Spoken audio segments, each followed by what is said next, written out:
Hey, this is Chase Sexton. You're listening to the MotoXpod show.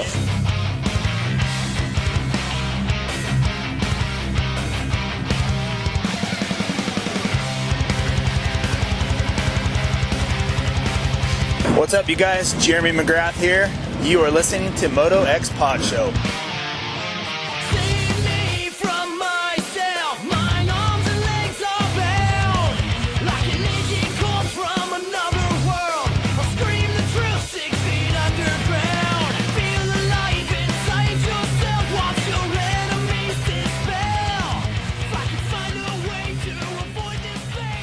All right, we are back with another Vital MX MotoXpod show presented by RaceTech and Yamaha Motor USA.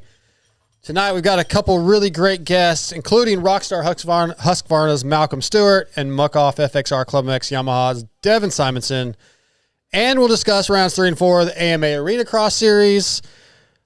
Probably a few other things. We got our segments such as the TBolt USA Top 5, X-Brand Forum Check-In, and Hudson Short is back with another ETS Racing Fuels Turd's Take. Lots of fun stuff to talk about. Tonight in studio, Scotty Thompson, screwing things up as usual, working the cameras, all that good stuff.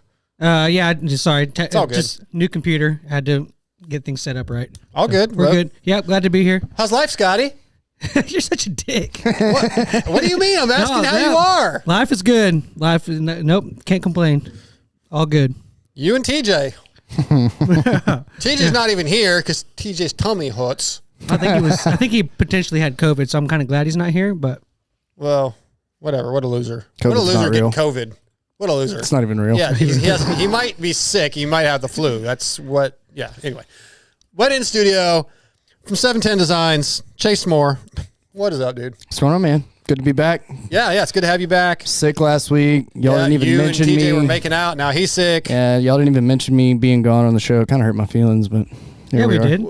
I thought we did, but then we also had some audio things, and they were, as usual. No, you're good. Join the club. Yeah. Feeling neglected. Yeah. Well, we're gonna we meet every Tuesday at 6:30. We're gonna get into our RaceTech discussion therapy session. RaceTech is the world's largest aftermarket motorcycle suspension modification company, and they have over 35 years of experience providing factory-level suspension to the everyday rider. All you got to do is go to racetech.com. You can find your local service center.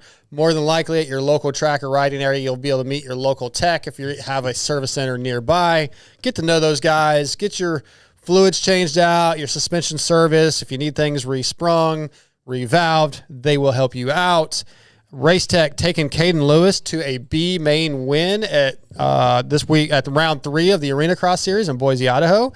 Gold valves getting the job done. Lots of privateers on RaceTech. And don't forget, if you're looking to build a reliable world-class engine, it requires a combination of state-of-the-art equipment and experienced, knowledgeable technicians, and RaceTech provides just that with quality precision engine services using the best equipment and processes in the industry. Racetech.com. Also, the email for the show is motoxpodshow@gmail.com if you want to get involved with our segments. Get on the air. We've got a bunch of emails for tonight. It's really fun when they do because it always either stirs something up in us or it's always, I enjoy when the listeners contribute. For our TBolt USA Top 5 tonight, we're doing iPhone version. Yeah, I'm not participating in better. This one. You have to. No, okay, but then I'm going to do why is Android better? You got an email. You actually got an email. Sweet. That's sort of on your side. Sort of. We're not going to read it. Hey, I'll take sort of. We're not going to read it from you. I'll read it if you participate. But can I do Android? I can do why Android's better than iPhone? If you want to do fake news and make up a bunch of reasons why you think your Droid is better, yes, that would be entertaining, actually. Well, I want the email to be read, so whatever I got to do. Okay. MotoXpodshow@gmail.com to get involved. Don't forget, Vital MX does have a fantasy game, and this year there will be a paid version for betting. It's called Fantasy OTB, Over the Bars. Also, I think that stands for something in betting. On the border. I think it's on track betting. Oh, yeah, that sounds bet. Yes. That sounds like a bet. And if you are a Vital MX viewer, if you check out all the stuff we do and you like what we're doing, Michael Lindsay, Lewis Phillips, myself, Sean Ogden doing all the cool graphics and everything. If you like that stuff, you want to support us, there are shirts available in the shop. Just go to vitalmx.com. You can find that. There's I think 8 or 10 different new shirts out. So that's kind of cool. I've had people ask me about shirts from Vital. So yeah. All right. RaceTech discussion. I really want to focus fairly heavily on Arena Cross. Rounds 3 and 4, Boise, Idaho, last weekend. Look, dude, there's 2 more rounds coming up. And the next 2 rounds are the halfway point. Once that's over, we're halfway there. And honestly, the series is pretty damn good. Yeah. So yeah, we I'll make sure. I thought for a second I had you muted. I don't know why I thought that, but I do want to give a shout out. First things first to the track crew for Arena Cross. They had some flight issues before this round, and didn't get in till like Thursday night, I think, or maybe Thursday midday, and basically had a full day, one full day to get that track built before racing and qualifying on Friday. So hell of a job because the track looked good. It was sandy and it did break down a little bit. But honestly, I thought it was better than the rounds 1 and 2. And that Arena Cross series, those landings for the finish line jump give me nightmares. Why? They're just like it's like a curb on top. Like it's just like a wall, or you make it. Yeah, you make it or you don't. You make it, or it's you like just some of the jumps at Steve's. You just completely ice pick on top of that thing. Well, all right. So night 1, once again, Vince Freeze wins. He goes 1-1. Michael Hicks 3-3. Politelli 6-2. Ryan Brees 2-6. So that's 1, 2, 3, 4 overall. And then Kyle Peters, 5-time champion, 4-7, finishes 6th on the night. KP is not having the year he hoped for. Are we panic button? Yeah. I think, after round 4, he did not start the final moto moto on Saturday night. His neck's bothering him. I haven't got an update on if it's bad. He's got basically a few weeks, 3 or 4 weeks before the next round. Maybe more than that even, maybe 5 or 6 weeks. What's the first week of So it's January? January 3rd and 4th. Is the next round. So he's got until then to heal up. But yeah, I think you do panic because Vince Freeze is undefeated almost. Yeah. I don't think he's doing all of them because I think something's going to. No, I think their primary role is Arena Cross. I thought one was going to, or they were going to do some Supercrosses. You think Vince Freeze is going to? I think they're doing Arena Cross and doing a Supercross around Arena Cross. But I may be wrong. I think Arena Cross is the primary. Okay. And then they'll do. I think so. Yeah. He wouldn't. I don't see Freezy leaving a championship that he's up. Yeah, I don't know why you would either. No, but going back to what you're saying, yes, Kyle Peters and the team should be a little concerned, maybe hitting that panic button. He's 36 points behind Freezy, yes, and behind Bitterman, Brees, and Hicks, as well as Freezy. It's hard to jump that many riders and get back into first. Well, I mean, he did it last year, but. Yeah, but last year we didn't have the competition. It wasn't jumping guys. That was my point. We didn't have Freezy and these guys in there. Yeah, and Brees is better this year. Yeah, and going to win some races, continue to win some races. Hicks is very fast at times and could win races. And honestly, to me, the guy that people might be sleeping on is Austin Politelli. He's gotten some podiums. He's going to get a win or two. Yeah, he's been there the whole time, and that's the name of the game. Austin is so fast in the whoops. Yep. And it's just like I said. But here's the thing. 2 more rounds, like I said. 2 more races in January before the halfway point. So they're almost halfway. Guys are going to have to get aggressive now with Vince Freeze. You're going to have to knock him off track. You're going to have to put him on the ground maybe, but someone has to strike now. They don't want to. They don't want to do anything because they don't want to have to deal with it later. But you're gonna have to deal with Freeze either way. You know how he rides. It's not gonna change. Because it might get a little worse that you put him on the ground, but I mean you're still having to look over your shoulder no matter what. So yeah. I was gonna say Robbie learned that this week. Yeah. We're gonna get to the Robbie thing. That was night 2. We're gonna get to that in a minute because there were some issues. Go ahead. We were kind of on Brees for a second. Mm-hmm.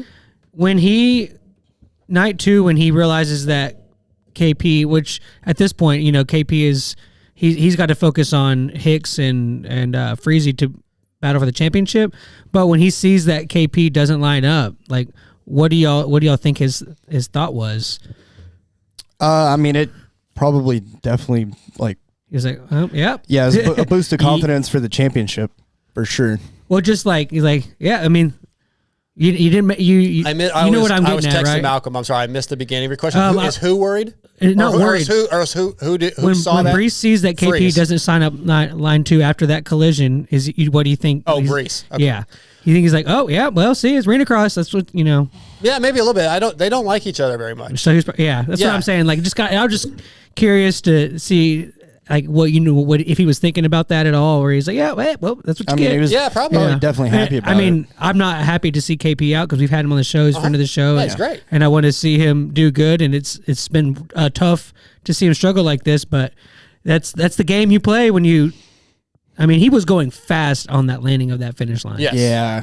Brees cut down, like he was hard on the gas coming out. He didn't even, I don't know if he even saw Peters coming. A lot of people compared it to the Reed Dungey, the Stu Dungey thing that ultimately was the last time we really saw Stu. So Right. Yeah, was that Anaheim? I don't remember what. I think it's one of those Cali races. Yeah. So in the first incident, night 1 between KP and Brees, where you're talking about, Brees definitely turned down very quickly. And I haven't seen the angle that Ryan Gauld was talking about where it looked, I guess apparently it looks like that KP maybe did kind of dive in there more on purpose. Like I from the view I saw from the TV view, it looked like KP was going to go inside and then probably square up, and then he didn't expect Brees to come down. And I still don't think he expected Brees to come down that tight. But maybe there was a little more aggressive intent from KP than I realized from a different view that I have not seen. When I went back and rewatched, I was watching it off of like a YouTube video, and I went back to see it happen again, and I kind of noticed it the first time, but the second time I watched it, I was like, dude, he was wide open when he landed on that jump. Okay, wide so open. since you saw it, that angle. I'm talking about from just the normal angle. You can see see him come into frame, and he lands on throttle. He's hauling. He is hauling. So who said, one of you I thought said you saw the other angle? I did see it briefly, but the one, but I got the impression that Gauldy got from the main one too. Oh, see, I didn't think it was as intentional as. I don't think so either. I think Peters thought Brees was going to go outside. I think he still intended to hit him, but I don't think he really was trying to. I mean, he was just trying to run it in close. You think he's going far outside? He lands on throttle to try to cut him, and then he cuts inside, and I mean, they just smash. And everybody's like, "Oh, it's arena cross. It's supposed to be that way." But then you see what happens, right? Brees lost a bunch of positions. He got 6th, right, in that moto or that heat, that main. Sorry, Peters missed a whole race, and then KP got 7th, and then KP, It's like you have to be a little smarter than that. There were some incidences where Brees was looking back, I think on night 2, like in the heat race, the second heat race, looking for KP. And I texted Brees earlier, and I didn't say this, but I need to. I was like, dude, I wrote down in my notes while watching the race, move forward. Quit looking back, dude. You got to race forward. It's a arena cross, man. Same thing with Wageman in night 2 in Boise and the second main where after Vince sort of took him down, barely, but he's like looking back as a lapper. Dude, stop doing that shit. Race forward. You're screwing yourself. Yeah. It's annoying. And it's I almost used the word anticlimactic. That's not the right word. It's the opposite of productive. There's a counterintuitive. Counterproductive is the word I'm looking for. It's counterproductive to be looking back and trying to wait for somebody. More than likely, you're going to end up going down too. Yeah. Stop that shit. You start making mistakes. They start catching up. You get more frustrated. You're looking back, and they end up just going right by you because you're not racing forward. You have to race forward. Especially when you're behind a guy now that is a supercross guy that has the speed and pulls all 4 starts both nights from the outside gate. That's the other thing, dude. The outside gate and still pull the start almost every time. That's what one of the things I did text Brees. I was like, dude, look, you're riding really good. It looks good, but it's so hard to beat those starts. I mean, Vince is just so on it, and he's finally in a platform where he has enough speed to hold. I'm not trying to be mean. I'm just saying there's like you can't. It's so hard to get around somebody on like Roxon and Tomac and Savachi struggled to get around him in WSX, and now you're gonna tighten that up. And then be looking back at the other guys, and he's gonna win. I mean, he won all 4 races, didn't he? This weekend? Yeah. Yes. Yeah. It That's what I tightens thought. up, and I Okay. mean that track was so short. There's zero room for like separation. So Right. Yeah. if you get a Vince- start, it's hard to get around somebody. Vince Freeze is the best guy right now, but not by the margin the points are showing. Right. Yeah. Politelli, Hicks, Brees, and probably even KP. Well, I think KP's been off a little bit all year. I'm not sold yet that the 450 was the right move. Yeah. Okay. Are all the other guys on 250s? No, they're all No, 450s everybody's now. up right KP moved up to the 450 this year because he's Because it always was- done the he's always done 250. 250. 250 was disadvantage to him. like Maybe at the that's not Florida the round. issue. I mean, obviously the talent level has risen this year. Brees is better than he was last year, and even last year, Brees probably should have won the title last year. He was had a tight. flat, and he had another race that was really bad that cost him, and he only lost by a few points. I think it was Florida. He had some issues. Yeah, Daytona. Yeah. Right. I think so in Daytona, and then there was another one where maybe that was the one where he had the flat. But Brees is doing really well this year, and then Politelli, like I said, is coming. It's the inconsistencies are the problem, right? Like if you look at these, night one, Brees went 2.6 and Politelli went 6.2. Inconsistent. You can't do that, right? Night two, Politelli went 5.3 while Hicks went 3.5. Those three guys, Hicks, Politelli, Brees, inconsistent, but almost as fast as Freeze, or as fast or faster at times. If they can't figure out the consistency, aggressiveness, and starts, they got to figure those things out, and we will have a hell of a battle come the finals. Somebody's gonna have to like run it in on Vince. And Well, Hicks had multiple chances. Yeah, like I said, they don't want to do it because they don't want to have to deal with it later. But it's at the point in the season you don't have a choice. He's going to keep running away if you don't. Yeah. You got to do something. Yeah. And I mean, if they keep just letting him do this, it's just going to get worse and worse and snowball. I agree. Especially since you said it's almost halfway in the points. I mean, Yeah, well, after the next round in Loveland, Colorado, again, January 3rd and 4th. January 3rd and 4th, rounds 5 and 6, that's halfway. There's 12 rounds. It's short. I mean, it feels short because they're doing back-to-back nights. Double headers. Right? So 12 races, if you spread them out, obviously it seems a lot longer. But, yeah, we've had 2 races. There'll be one more in January, and then we're halfway already. It's crazy. 'Cause when you say it's halfway, it's like, damn, already? If you go into a race, it's 2 races back to back, you have a bad weekend. There's a big point swing, and it's got to be hard on your confidence. Yep. But, yeah, I'd say there's no – KP's not going to win his final championship. Yeah, his record-breaking championship. He's not. There's no way. Something's got catastrophic is going to have to happen. Yeah, Vince would have to go out and he just have to start winning. I mean, Well, it's even not then, just I don't know Vince. that he's. I mean, how many points is he down until he's down 20-something or 19, something like that on Hicks, and Brees is right there. Yeah, I just don't think you can recover and leapfrog both those guys. Would And I'm not even giving Bitterman any credit, really. Yeah, We haven't he's even been mentioned riding Bitterman. solid. Well, and also Hicks is like is him being in second in points, is that the biggest surprise? Because he's racing he's racing the Stark and everything. It shouldn't be because he's won titles in Yeah. the GT series, and he's a good rider. And last year, I think at the first round he raced and he beat KP. So clearly he has the talent and the speed. But yeah, I don't think we were thinking of him as one of the guys coming in. I definitely wasn't. And He's exceeded what I would have kind of expected from him going into the season for sure. I think it's fair to say. Okay, so we'll do another show before the next round of this, but just right now, give me a winner for Loveland. Just off the top of your head. Like I'm going to go Brees 2 nights. I'm going to go Brees or Politelli win a night. And then Freeze wins the other one. I think if he's starting like that, like what are you gonna do? Yeah. But I'm gonna you got to punt him. Yeah, Unfortunately, well, that's what you're gonna have to from punt. from what I've heard that this next one is a bigger arena. I think Guthrie's the big one. Guthrie's That's, the big one. that's at the end of January. Yeah. Okay. I don't know what Loveland, Colorado looks like. No idea. I got a Then- feeling it's pretty small. Yeah, probably. Loveland's not huge. Yeah. I want to put I guess Hicks. Okay. Hicks 1 night, Freeze 1 night. I think Brees. I want to say Wageman, but I feel like he's off the pace a little bit. Yeah. Okay, we need to get into that. But all right, let's finish our picks. All right, so who are you picking then? one night Freeze, 1 night Hicks. I'm just going to take the top 2 in points. Okay. I think somebody's going to run it in on Freeze night 1, and I think Brees and Hicks. Yeah, I don't think Brees will be super aggressive since they're on the same team and they do get along pretty well. Yeah. But I think Politelli will. Paul Tully is going to be the guy. Somebody's going to have to. Yeah. Okay. Let's real quickly talk about that incident on night 2, second main. Wageman, Freeze going at it. Wageman dives inside after the finish line, makes a pass. Then goes outside before the first rhythm section, where Freeze has been going inside all night, and he just leaves the door open. Mm-hmm. And Freeze barely taps him. Barely.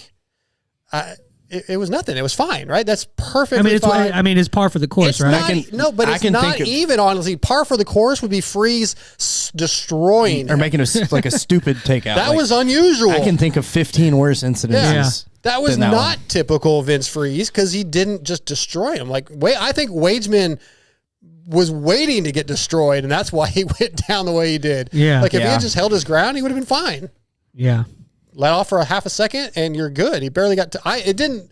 Maybe I'm wrong, but it didn't seem as though he should have went down that easily. Once you get around Freeze, you cannot take it outside until you have several seconds in between. Yeah, right. Ask you just Barsha have to go inside. Ask any of the top 10 in Supercross. I mean, Barsha head-on collision jet because he knew Freeze was right there and trying to come in inside him. That's how not scared of him he is, but he knows that you can't let him inside of you. There is I definitely noticed that last year. If Freeze is just in the vicinity, somebody's going down. Yeah, and Daniel Blair tweeted, it kills me to say this, it makes me sick to say this, but that when Vince didn't do anything wrong, basically. Yeah. I mean, it was I said, there's 15 worse ones I can think of. And then a lap down, that reacted, right? I talked about that in the Supercross. Who was it that waited? Wasn't Bogle? Was it? No, this year. Was it Jason Anderson? Somebody waited. It was Bogle and Barsha.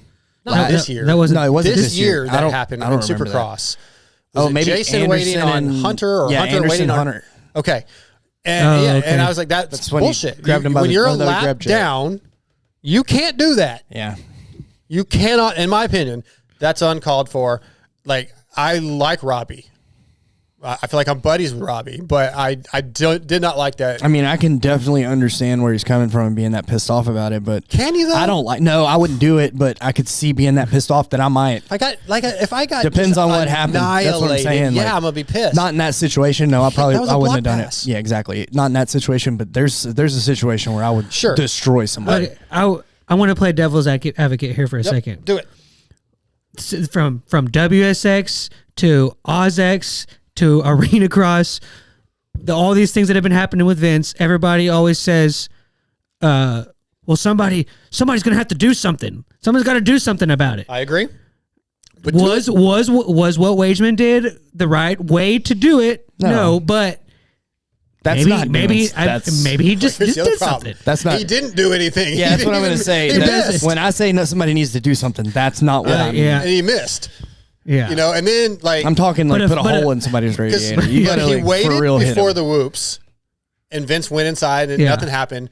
And then Robbie kind of chased him down and then dove inside and sort of acted like he was going to run it in on Vince. He was just kind of slowing him up. Yeah, I don't think he was actually. Well, he's but then a lap down. That's still kind of egregious. I mean, if you're going to do anything, and you might then as well do something. After Vince jumps the finish, takes the checkered, Robbie kind of rolls by him and then roosts the shit out of him. It was like, okay, what are you, 5, Robbie? Come on, man. I mean, I guess what I'm He was what clearly I keep heated. yes, but I guess what I can't say that not that I disagree or agree with, but Robbie pretty much saying "F you." I'm not it's not like the worst thing I've ever seen in the world. No, I do not. The biggest thing for me. Affecting the race is The biggest thing for me cool. is if you're a lap down, you're out of the race. It's just uncalled for. There probably were other incidences that Did he we get may black not flagged even after know that? about. What's that? Did think he so. get black flagged after that? No, it was over. No, he The didn't. race was over. Oh, that was the end of the race. Yeah. Okay. Yeah, it was last lap. He didn't really do anything bad enough to. Yeah. I don't think to black flag him. No, Anyways. but I think they need to talk to Robbie or all the riders. If you're lap down, dude, it's over. Deal with it later. Catch the or fever the next week or whatever. But again, there were probably incidences that we don't even know about. Maybe other things were building up, right? See, this is what I was afraid of. Is we got people in the chat saying Wageman hate. It's not. No, dude, I like Wageman hate. Robbie. I like Robbie. We have to talk. The people in the chat, if they're saying that, I think we have effing with to us, but- have to talk about the things that happened. Yeah. The way that they happened.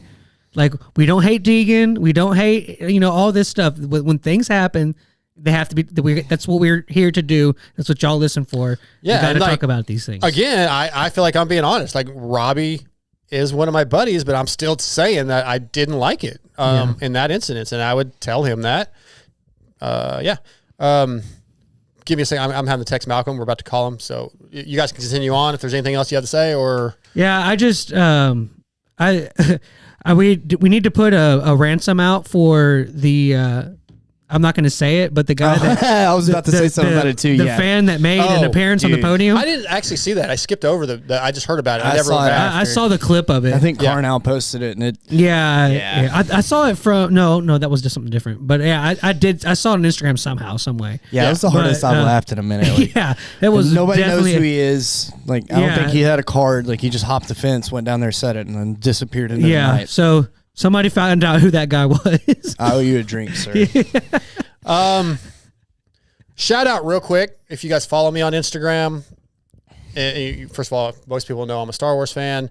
I was down near South Texas at my stepdaughter's this weekend. And it's funny. So we drove down Friday morning. Thursday morning, I get a DM from somebody that's a listener or whatever. And it's a Instagram page for this Dark Side Brick Oven Pizza Company. And this place is loaded with all this Star Wars movie memorabilia, like the real shit. Life-size Vader, life-size R2-D2, all this cool stuff. And I'm like, wow, that's cool. I want to see where that's at. And it said it was in Texas. And I look at it's literally 30 minutes from my stepdaughter's house. I texted her, said, this is where we're going to eat. Yeah. So we go eat there Saturday night. I meet the owner, Michael, and I introduced myself. And on his Instagram, he also was posting stuff about the movie Rad. He had all the actors there recently. Cool. Even Leah Thompson was there. It's pretty rad. It is. So I'm like, oh, cool. He's into BMX. That's cool. So I go talk to him. I actually took him if you look back there behind you, Scotty, it's not on camera, but one of my white Stormtrooper helmet's gone. I love that helmet. I took one of my helmets to him because I was like, I know, like I said, first of all, people probably bring you stuff. Do not feel obligated to take this. If you don't want it, you don't have to put it in your collection. I just thought it'd be cool. And he's like, oh my God, this is awesome. He loved it. But anyway, dude. Wait, hold on. Time out. Yeah. We only got about 3 minutes before now. We may get back into this. So you were going to go visit them, pre-research that there was this place. No. So I was going to visit them, and a listener sent me the link, and the day before, I was already heading down there, 6 hours away, and it just happened to be 30 minutes from their house. It's not. So then you decided, I'm going to take this guy. Well, yes. He's got 80s too, right? He's got like a bunch I found that out when I got there. Oh, so we're talking about the BMX, and I told him I ride moto, and he goes, "Oh, dude," I gotta see this. He said, "I have a collection. I have one of every YZ80 from 1980, I think, to 1990. That's cool. And he has them in a display stacked with plexiglass in his place. Yeah. Oh wow! Like if you scroll down on the dark side, it's like your best friend Moto 80 stuff, Star Wars. If you scroll down on the Dark Side Brick Oven Pizza or whatever it's called, Dark Side Pizza, like I don't know, 10 rows, 12 rows down, there's actually a video of his collection at his ranch, and there's so much Star Wars stuff. He's like, dude, just come to my ranch. Next time you're down here, come visit, come check it out. But yeah, he's into moto. His son used to race. So yeah, anyway, give Dark Side Brick Oven Pizza Company a follow. I don't know exactly what it was called, the IG story. I'll look it up right now. You're on it right now. Well, I'm watching your video of it. That's awesome. Okay, so yeah, super cool guy though. Guy's name's Michael. It's pronounced like a real museum almost. Yeah. Dude, he's got all this other, he's got like he's got one of the gis from Karate Kid, like the actual gis that Daniel Caruso wore. He's got a giant, the back end of the DeLorean from Back to the Future coming out of the wall. Oh, cool. Like it's all movie grade. Most of the stuff he had made himself. It's not legitimately from the movie. But it's stuff he's like he just had these made from artists, but it's unreal. And he's got all these toys in glass cases from the 80s, like the original Gremlins and A-Team stuff and $6 Million Man toys, stuff from my era. So did y'all get like little BFF bracelets that have like a Star Wars? He's having them made like a lightsaber. It's Darkside_pizza_co on Instagram. Well, there you go. There you go. So How long did you, wait, hold on. How long did you talk to that guy for? I talked to him for 2 or 3 minutes when I first got there. And once we were seated, he came by and visited, and he was just stoked. I've shown him some of my helmets that are custom painted. Anyway, we got the first guest on, so we'll get back to this topic. All good. First guest of the night tonight is going to be brought to you by Yamaha Motor USA, which has a reputation for dominance. It doesn't happen overnight. It's built over decades. The YZ story is over 50 years of iconic machines and groundbreaking innovations.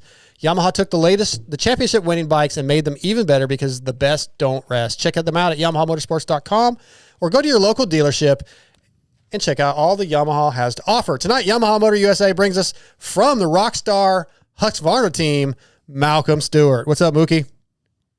Hey, what's up, guys? How we doing? We're doing good, dude. I am super excited to talk to you. Do you realize this is year 15 for you as a pro that we're about to go into? Really? If I did my math right, which isn't necessarily 100% on, but it's got to be close. It's got to be better than TJ Spelling. Yeah, I mean, well, that's pretty awesome if that's the case.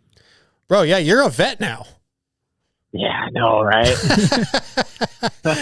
So hey, I can do plus 30 class all day. So yeah. You would dominate any plus 30 class you ever touched, Mookie. I don't know, man. Brownie might have. You got me. Mookie's Brownie, yeah, Brownie. I gotta watch out with Mike Brown, but he's technically not 30 anymore. So I have to race guys my own class. That's a good stipulation to add in there. But look, dude, I'm super stoked to talk to you. Before we even get into this interview too much, I want to ask how you felt with that media day out in California last week. Our Lewis Phillips was out there, but I think that's the first year they've done it like that, and I just want to see what you thought of it.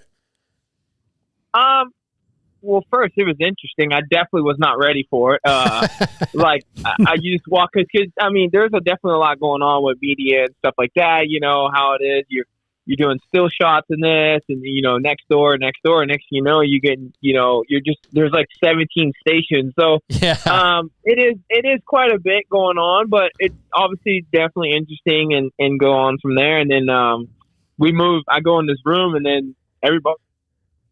Oh, so I guess this is interview room. Yeah. I guess, right? So I mean, it's cool. It's different, but also feel that it's good to kind of, see some of the guys that you'll be working with, throughout the whole year and then, off the camera, just, checking in on these guys and see how they, how their holiday and stuff like that had gone. So it's nice just to see those guys again before it's like camera in your face, A1 and the whole 9 yards, it's just cool to just have it like casual, Yeah.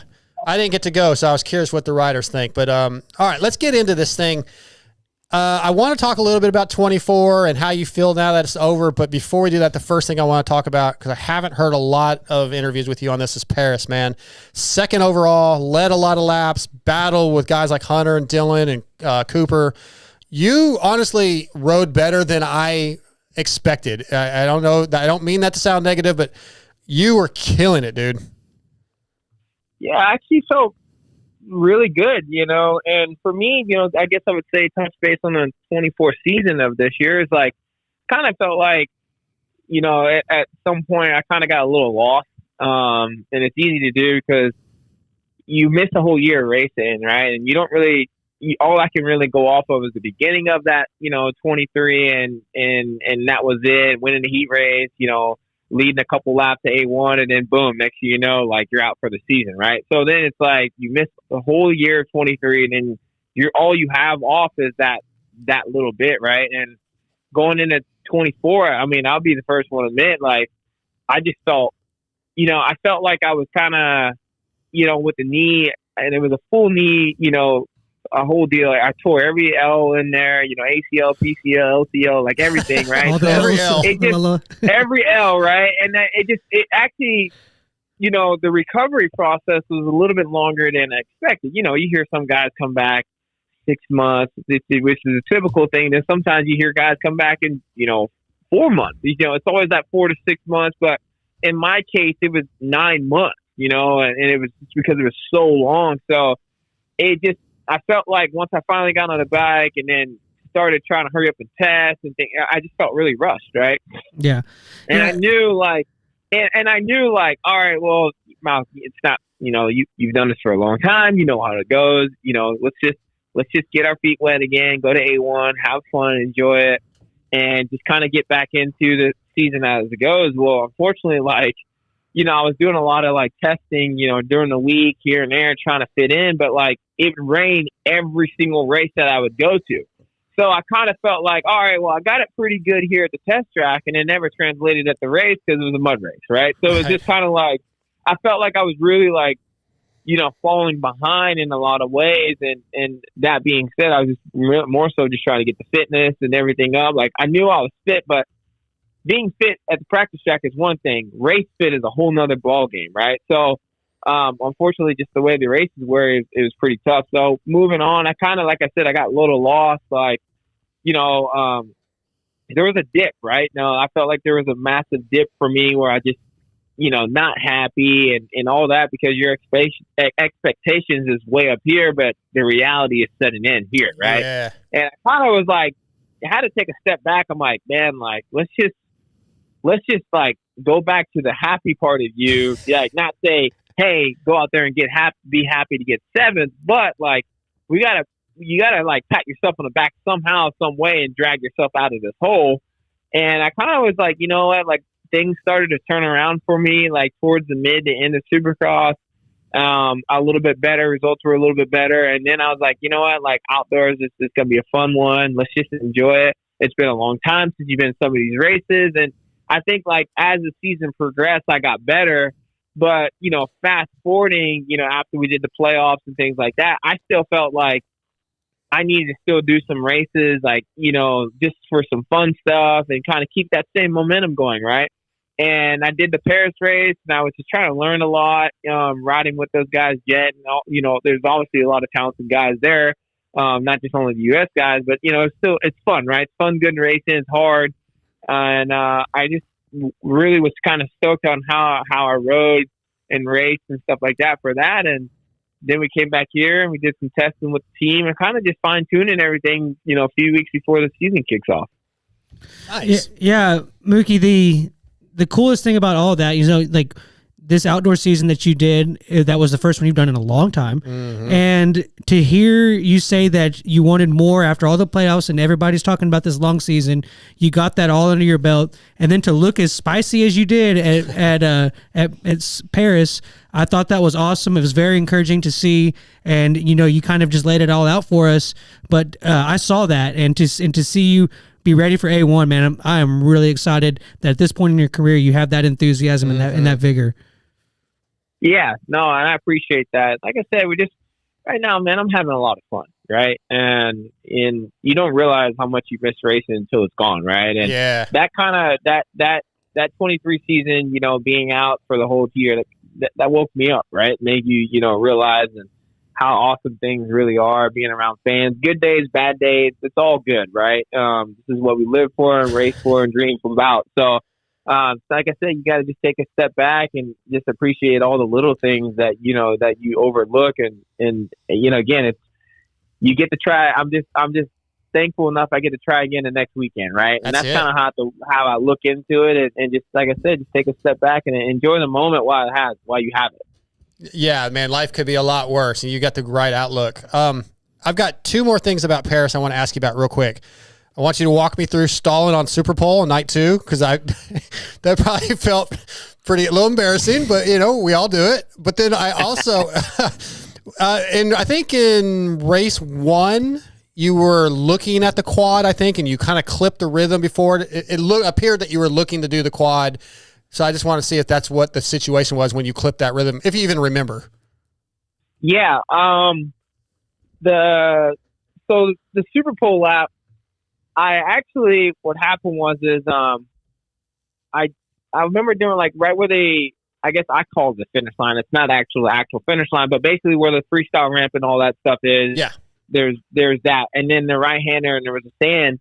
And I remember kind of like hitting the sand and getting like kind of sketchy a little bit, like on the way out.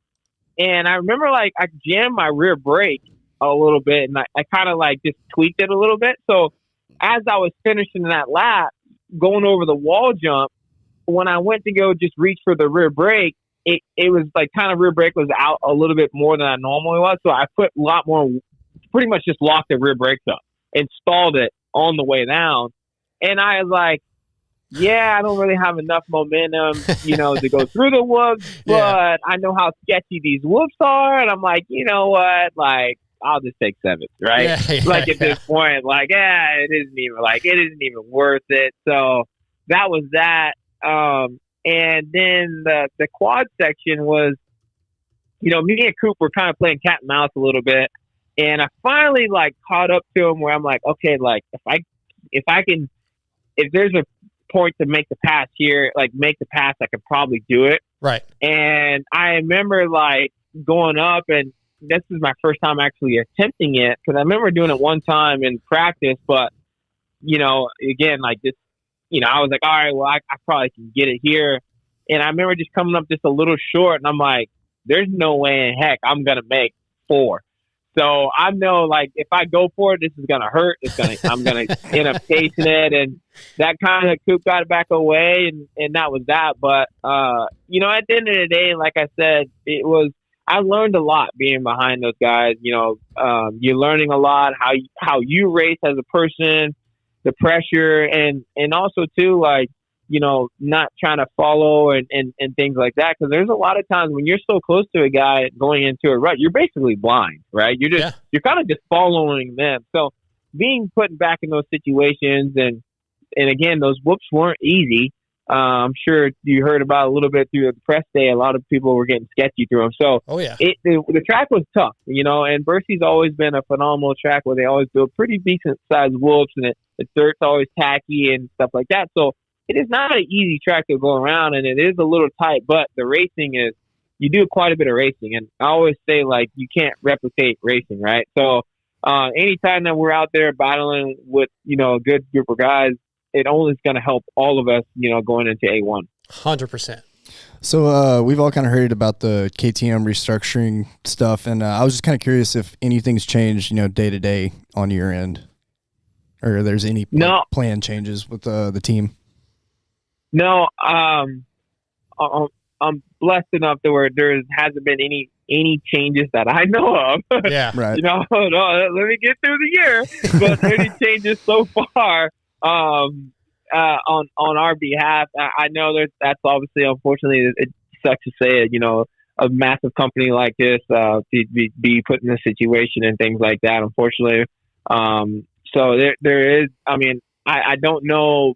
On that side of the corporate side, I can only just speak on the racing side of things that, I did get the green light that we were going racing. So, again, man, that's way above my pay grade on that. So all I know is the Husqvarna group will be at A1. That's all I can say. Well, there is a small change. You're the only guy under the Husky tent. I mean, now Barsha will be under the Rockstar gas truck, but so you are the solo Husky 450 rider. Yeah. Yep. Yes, I am. Yes, I am. Now, that may not really affect you a whole lot, but that's really the only thing. But here's what I want to ask you, though. Let's get to racing.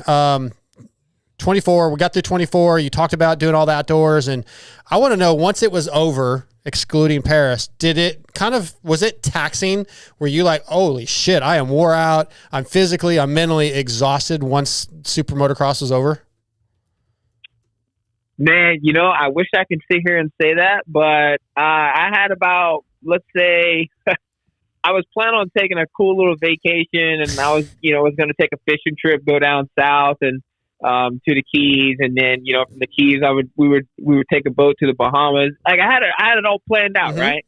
Well, we had a nice little pop-up storm, this thing called a hurricane, come through. Yep. And pretty much flooded out pretty much Florida in a way, in the Central Florida way. And I've been blessed enough to have a place over on the Gulf Coast in Tampa area, and I kind of been dealing with that. So pretty much a week after the last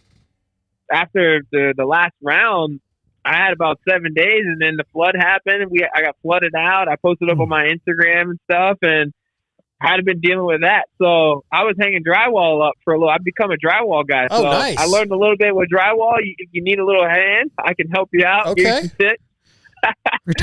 Retirement plan. Yeah. Hey, sponsored by Home Depot. Hey, let's just put it this way: all my Supercross, motocross money, or whatever, just pretty much went to that. That's the next money. Playoff money went to there. So yeah. Sponsored by Home Depot, a little bit Milwaukee tools and stuff like that. So yeah, that's pretty much where it all went. But I wish I could say it went to Bass Pro Shop, but that wasn't a part of the priority right there. Yeah, but what I'm asking though is, did it once it was over? Were you exhausted? Because you haven't done a full season in so long. He wanted more, man. You heard him. So that's what he's saying. You're saying you weren't done. You wanted more. You're ready to keep going and go. Well, he's saying he was ready to go fishing though. Like, I guess I'm asking, like, was your body just done? Doesn't sound like it. I mean, there was points. I'm not gonna lie. Okay. There was points. There was definitely massive dips. I think that's everybody kind of gets to that, like a little bit, like, man, like, and it's more of like the grind of like the flying to the races. It's not necessarily the actual race. It's more like you got to fly every weekend, and I'm sure you guys can relate to an extent. Like it's wear and tear on yourself, right? Like you're just like, man, every time I get around, I'm on a flight. You leaving Thursday or Friday. And that's your job, right? That's what you love. That's what you do. But there's a point where it's like, okay, like 31 weeks is a long time to be doing that. Plus, on top of that, you got your training and stuff during the weekend over here in Florida. So you got to find that balance. And there was some big dips I had. I mean, where I was just like, there's some days I'm like, dude, I do not want to ride a motorcycle, like at all. Like I don't even want to see one. But then there's days I'm like, I'm looking forward to go riding, So it's a happy medium, but I can tell you once the season was over with, having those few days off was nice, but then I just wanted to go back racing because I was tired of hanging drywall. Okay, I like it. So let's put it that way. Malcolm Stewart. over it. Malcolm Stewart tonight, brought to you by Yamaha Motor USA. Go ahead, Scotty. Yeah, Mookie, you mentioned fishing and all this stuff. We know we've asked that before, but whenever, and you probably didn't have the time to do this, but when you were over in Europe, did you get to scout out the fishing? What's the fishing scene? Do they? Like, what's it like over there? Fishing's weird. Did they? Yeah, that's like, what are they doing over there? Look, did we find out? I've been to Paris a few times, right? Okay. But I've never actually visited the Eiffel Tower. Like, I actually never actually got out of the car and took a photo of the Eiffel Tower.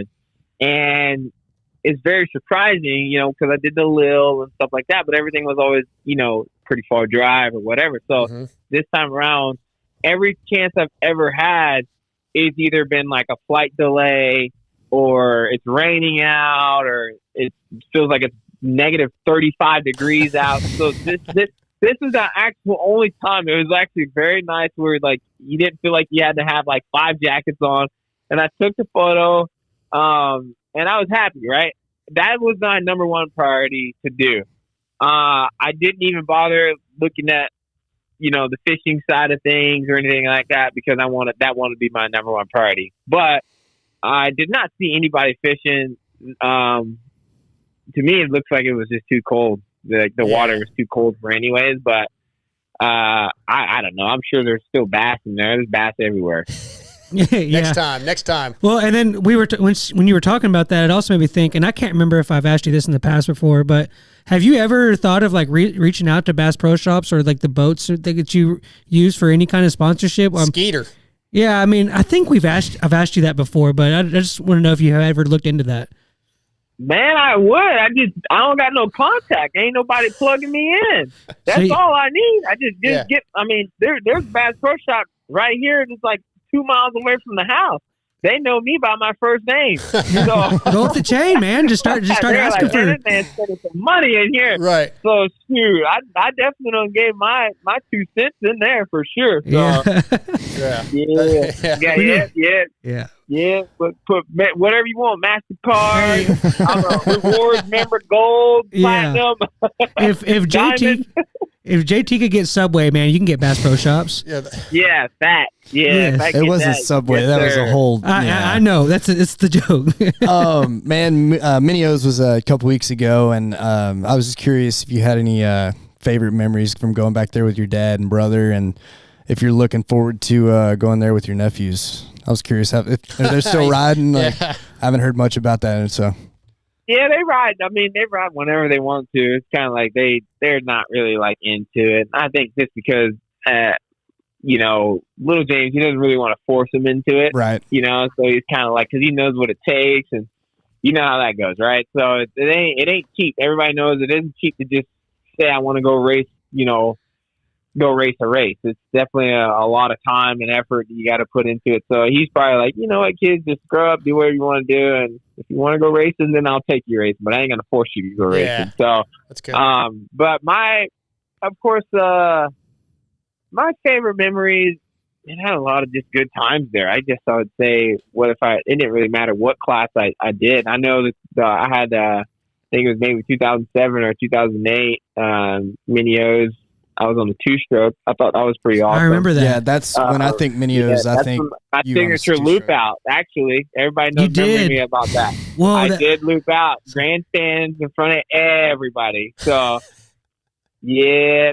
But, That's good stuff. Yes, sir. It was tough. Yeah. But I mean, man, I just think Mini-O's, it was always it's always a good time, right? Of course, it was always really cold in the beginning. That week was always so weird, right? Like, it was always be really, really cold, like pretty much from Monday to like Wednesday, and then like Thursday and Friday it would kind of like start warming up where you just have it, like you can just have a t-shirt on. So, just really good time at Mini-O's. Like, I think the best part about it was just knowing that it was on Thanksgiving and everybody, you know, I remember myself, I was that one kid. I would literally go taste test everybody's turkey. There you go. You know, yeah, I was like, let's see what this guy, you know, what do they got? They got sweet potato pie. What kind of pie you got in here? You know, that was me. Yeah. So I was definitely the kid that was in everybody's motorhome looking for the bad stuff. I like it.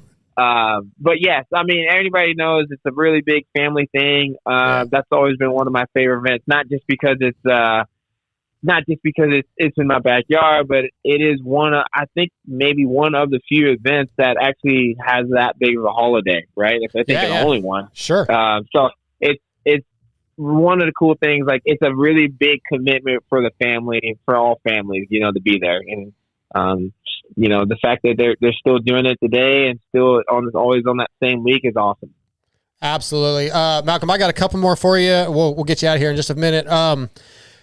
So I know Lewis Phillips asked you this at media day, and I want to get in a little deeper on it. He kind of asked you about time running out to win a Supercross main, and you gave the right answer. You know, hey, you're just having fun and all that. But are you at a point where you're okay if you don't ever get that 450 win? Are you okay with that, or I know you still want to win, but are you mentally prepared for that? Yeah, I mean, as I said before, I don't want to sit here and say like, oh, well, if I like say, yeah, like that just makes it seem like I'm not going to put my full 100% effort into it. Like, yes, I want to win, but at the same time, it's like, if I didn't do it, I just didn't do it. Right. Yeah. And I'm like, I'm not going to sit here and I'm not going to sit here and lose sleep overnight over it, because I've had a lot of other great things that happened in my life, right? And one of the biggest things for me is I always just wanted to win a championship in general. And even if I did push 450, 250, I did it, right? So that was the biggest point in my career that I wanted to at least check off the box. And of course, being able to win a race would be even more sick, but at the same time, man, it's racing. It can happen. It can still happen. I also feel like I'm in my prime enough to where I still feel like I still could do that. So I'm not done. I'm not crossing off the list. But at the same time, Lewis did ask a really phenomenal question, and basically, you know, the answer is, yeah, I'm not. That wouldn't hurt my feelings. At the end of the day, like, I'm still be able to be here and still race with, you know, a lot of great people, and just I'm, you know, 32 years old, and a lot of the people that we used to race against have been retired or not even done, you know. So yeah, just the fact that I'm still be able to race and still be in competition, that alone is a win in my book. Mm-hmm. Yeah, I agree. And by no means am I saying that I don't think you can win. I just wanted to see where your headspace was at. Now, also in that press conference, you got asked about this, and you mentioned you've been asked this a lot. So I'm not going to ask you how it feels to be training with Barcia. What I want you to do is give me something about Justin that you've learned since he's been riding with you, training with you, that you didn't know, or maybe that surprised you or that you like. Give me something, a positive. Yeah, I mean, for me, I think,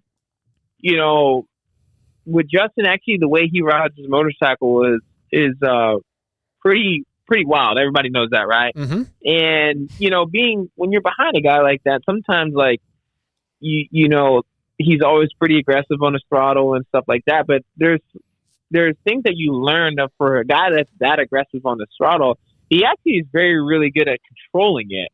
Yeah, by using his clutch and things like that. So there's things that I've learned. I'm like, you would think he would break traction or something like that, and he's actually gaining traction, right? So it's actually more of like surprising in ways, but also too, like, again, like, he's a very good, sparring partner, because obviously he's not slow. He's very fast and really good. He's had, he's a good rider in general. So having him and of course Aaron Plessinger riding as well, I think it's a really good fit, with somebody who, puts that pressure and things like that. So, there's, like I said, there is a lot of positives to it. And that was one of the biggest things for me, because obviously everybody knows you can hear him all the way around the racetrack for sure. Everybody knows that, but how he actually rides the motorcycle, it actually works for him. Again, how he hits the corners and things like that. It actually rides for how he rides the bike. You would think it would be pretty, like, you would think it would be worse than what it is, but it actually works out better than you would think. So, good answer.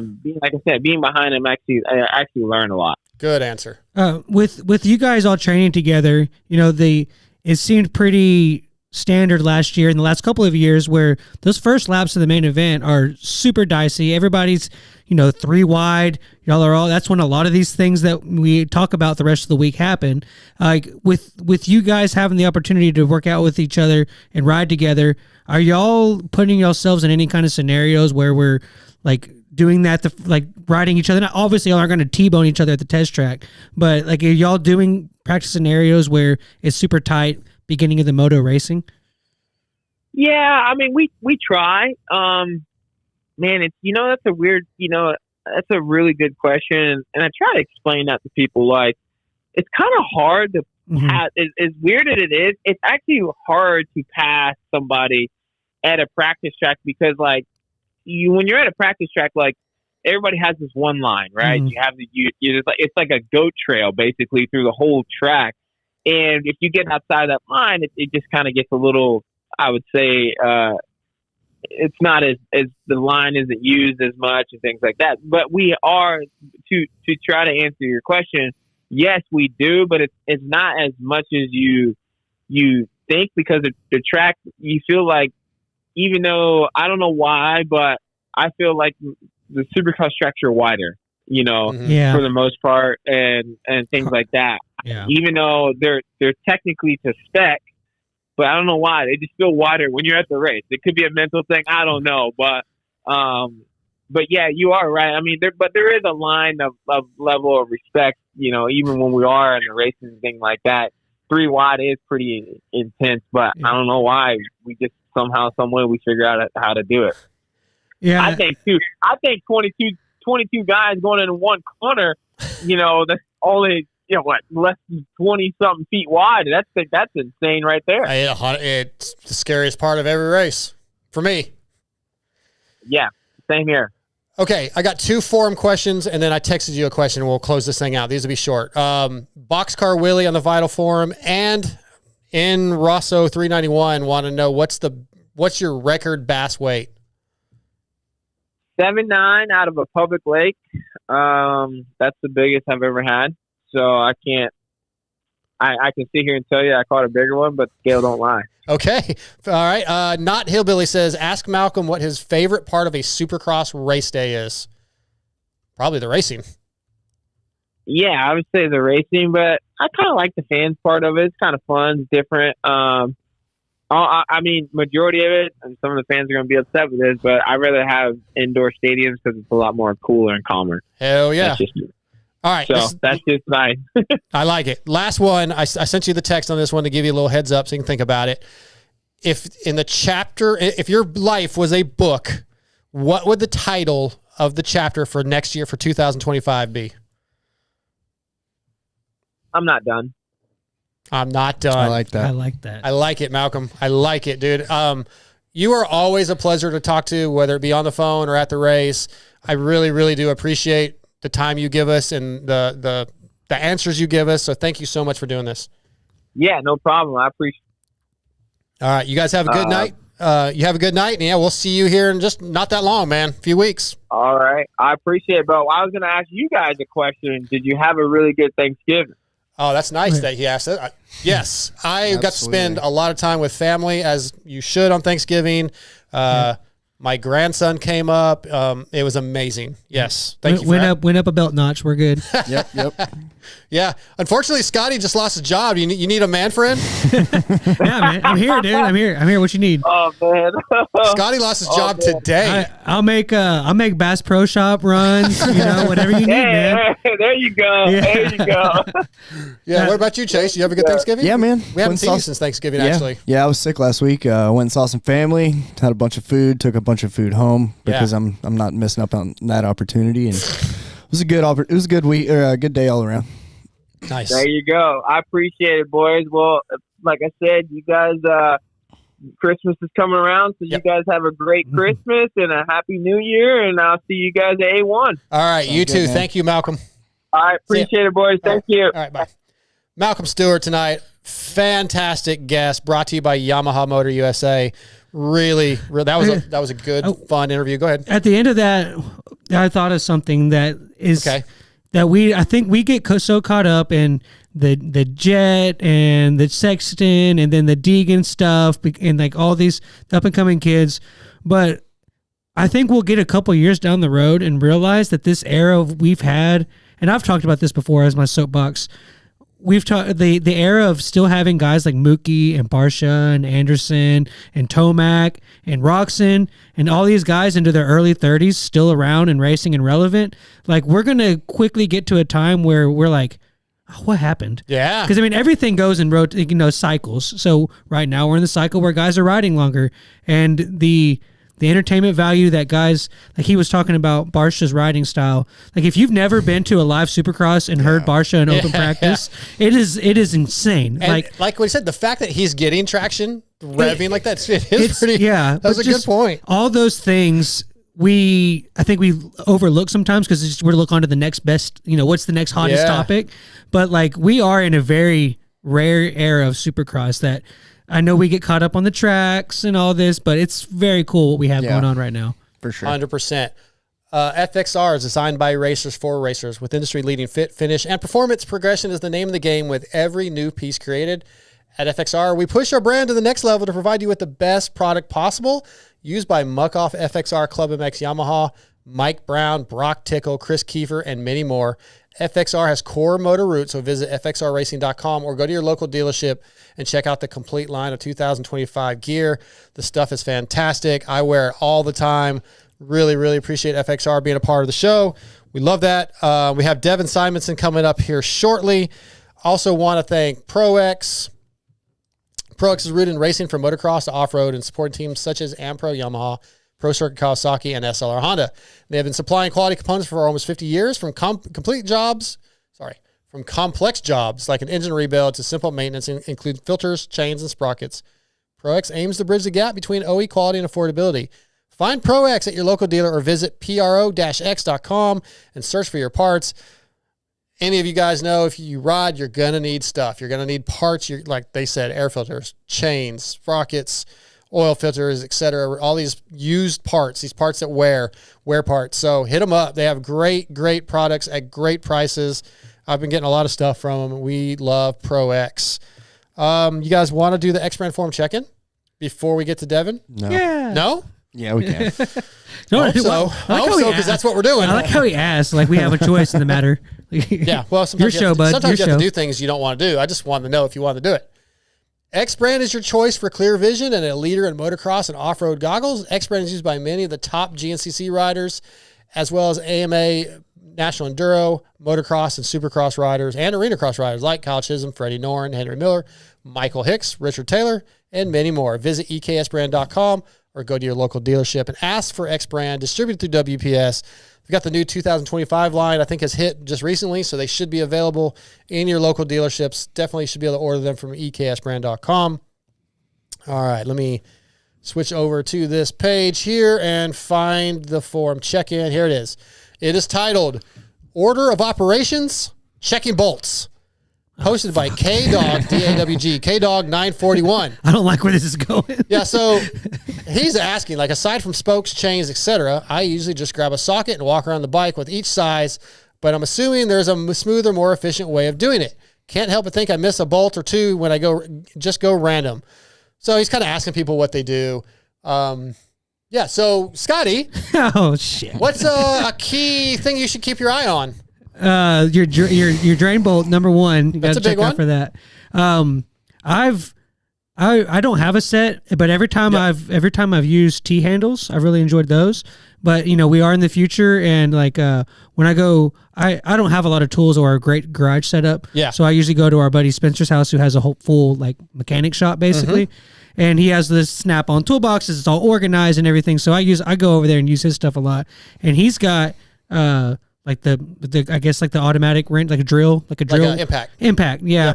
He's got one of those. You have to be careful not to overcork stuff I don't with those. use that on my bike. On certain, like I probably wouldn't do that around the motor, but all the bolts on like the plastic and all that stuff. Yeah. I'm afraid of like cross threading. Just have it on a I would lower use an setting. impact, but you can use a regular drill. I use it to That's what I think. run I out. think. I don't think I'm talking about impact. I think I'm talking about just like a battery powered drill.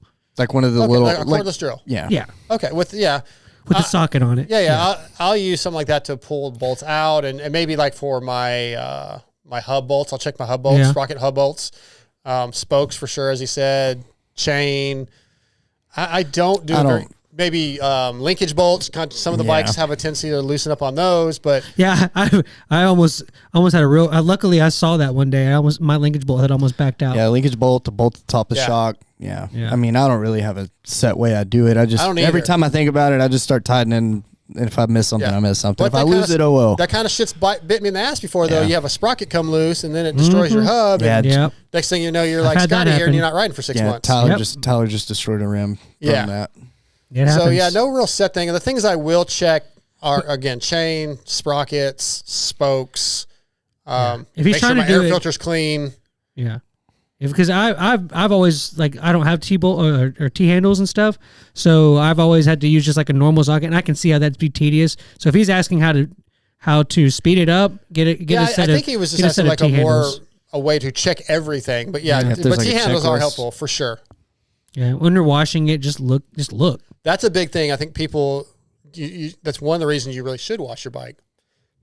Excuse me, is to kind of you see things that, oh shit, there's a bolt missing, or oh, that looks loose. If you really are kind of paying attention when you wash your bike, you definitely want to keep track of that stuff because you don't want something to come off and destroy the bike or yourself on the track. So, but I think most people know that. But yeah, no real set way of doing things. Just a few things that I try to check every time. Yeah. Yeah. Good. I'm clearly not the one to ask about this. No, that Me honestly, either. I hate working on anything. 100%. That's why I picked Oh, that. if y'all want some entertainment, watch Chase have to like on a morning of like a practice day or a ride day or whatever. Watch him have to do like mess with something that's like you're not your normal like past putting I'm getting gas mad or thinking like about it. or past putting gas or oil on the chain. If he has to like put a new tire on, oh man, I'm not putting a new tire on. It is a I won't sight. ride. It is a Yeah, I sight don't like to doing see. tires. I'll do them, but I don't like to. Yeah, that Yeah. just sweet talk TJ. Yeah.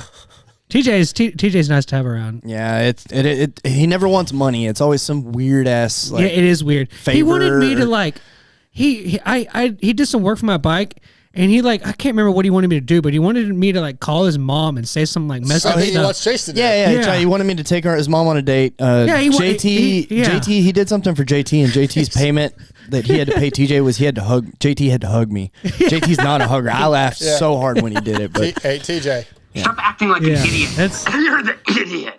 Don't be an idiot. Changed my life. That's not even idiot. He's just weird. Like remember, I know. Remember when we did just wanted to use the top drop. 5 ways to die? Like I was like I wanted wanted to to scoot suffer. my chair over a little bit, man. It was weird. Okay, let's try. We got about 6 minutes before Devin Simonson. Let's do Evan's coolant emails. Evan's waterless coolant protects your engine because it always stays liquid. Steam inside the engine creates hot spots and detonation, but with Evans, the metal is always liquid cooled. Used by HRC Honda, Factory Beta USA, and Pro Factory Yamaha, and many other teams. Regardless of sponsorship, Evans is in the bikes on the podium. Get yourself some Evans coolant where you can trust your bike to stay nice and cool so we don't blow up any engines. Okay, so let me open this screenshots real fast. We've got a couple. Chase, I have one for you that came last week, actually. It's going to take me a second just to find this thing because they're kind of weird the way they're in order. The way I just screenshot everything, so bear with me, guys, if you're listening. That's going to be one of my reasons on the top 5. What do you mean? What does that have to do with iPhone? You're always struggling. I can find my stuff. That's just No, it's literally just going through my phone. I have that's an 27 organizational emails thing. That's not screenshot. phone. Yeah, No, it's well. I'm using it. I have like 15 screenshots of emails. Oh, I've got no matter what phone you have, you got to find that right one. Okay, Tim West. I guess he's shooting photos and stuff. When I'm not racing, my wife and I do some amateur photography at our local New England, Illinois, or Northeast Illinois. I saw NE. Sorry. Northeast Illinois woods races and love to capture the racers in the heat of their battles. Nothing better than seeing our photos show up on their Facebook profiles, knowing that they appreciated our shots. Had a couple questions for the next time Chase is in studio.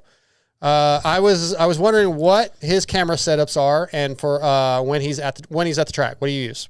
I run a Sony A7 II. I need to upgrade that body. Honestly, it's a little older, but it does the job. And then I've got a Sony 100 to 400 G Master 4.8. It's kind of expensive, but I can shoot from the fence if I need to and not have to be right up on the track. Yeah. And that's really all I run. Okay. I need to start, getting into video, but it's expensive. Yeah, he'll show me, like, we'll be at the track and he'll show me a picture he took, and I'm like, and it looks like you're like right in front of it, and then I'm like, what jump is that? And he's like, oh, that's way over there. yeah, like 14 football fields away. It's like shooting with a telescope. It's pretty cool. Yeah, it's expensive though. Yeah, of course it is.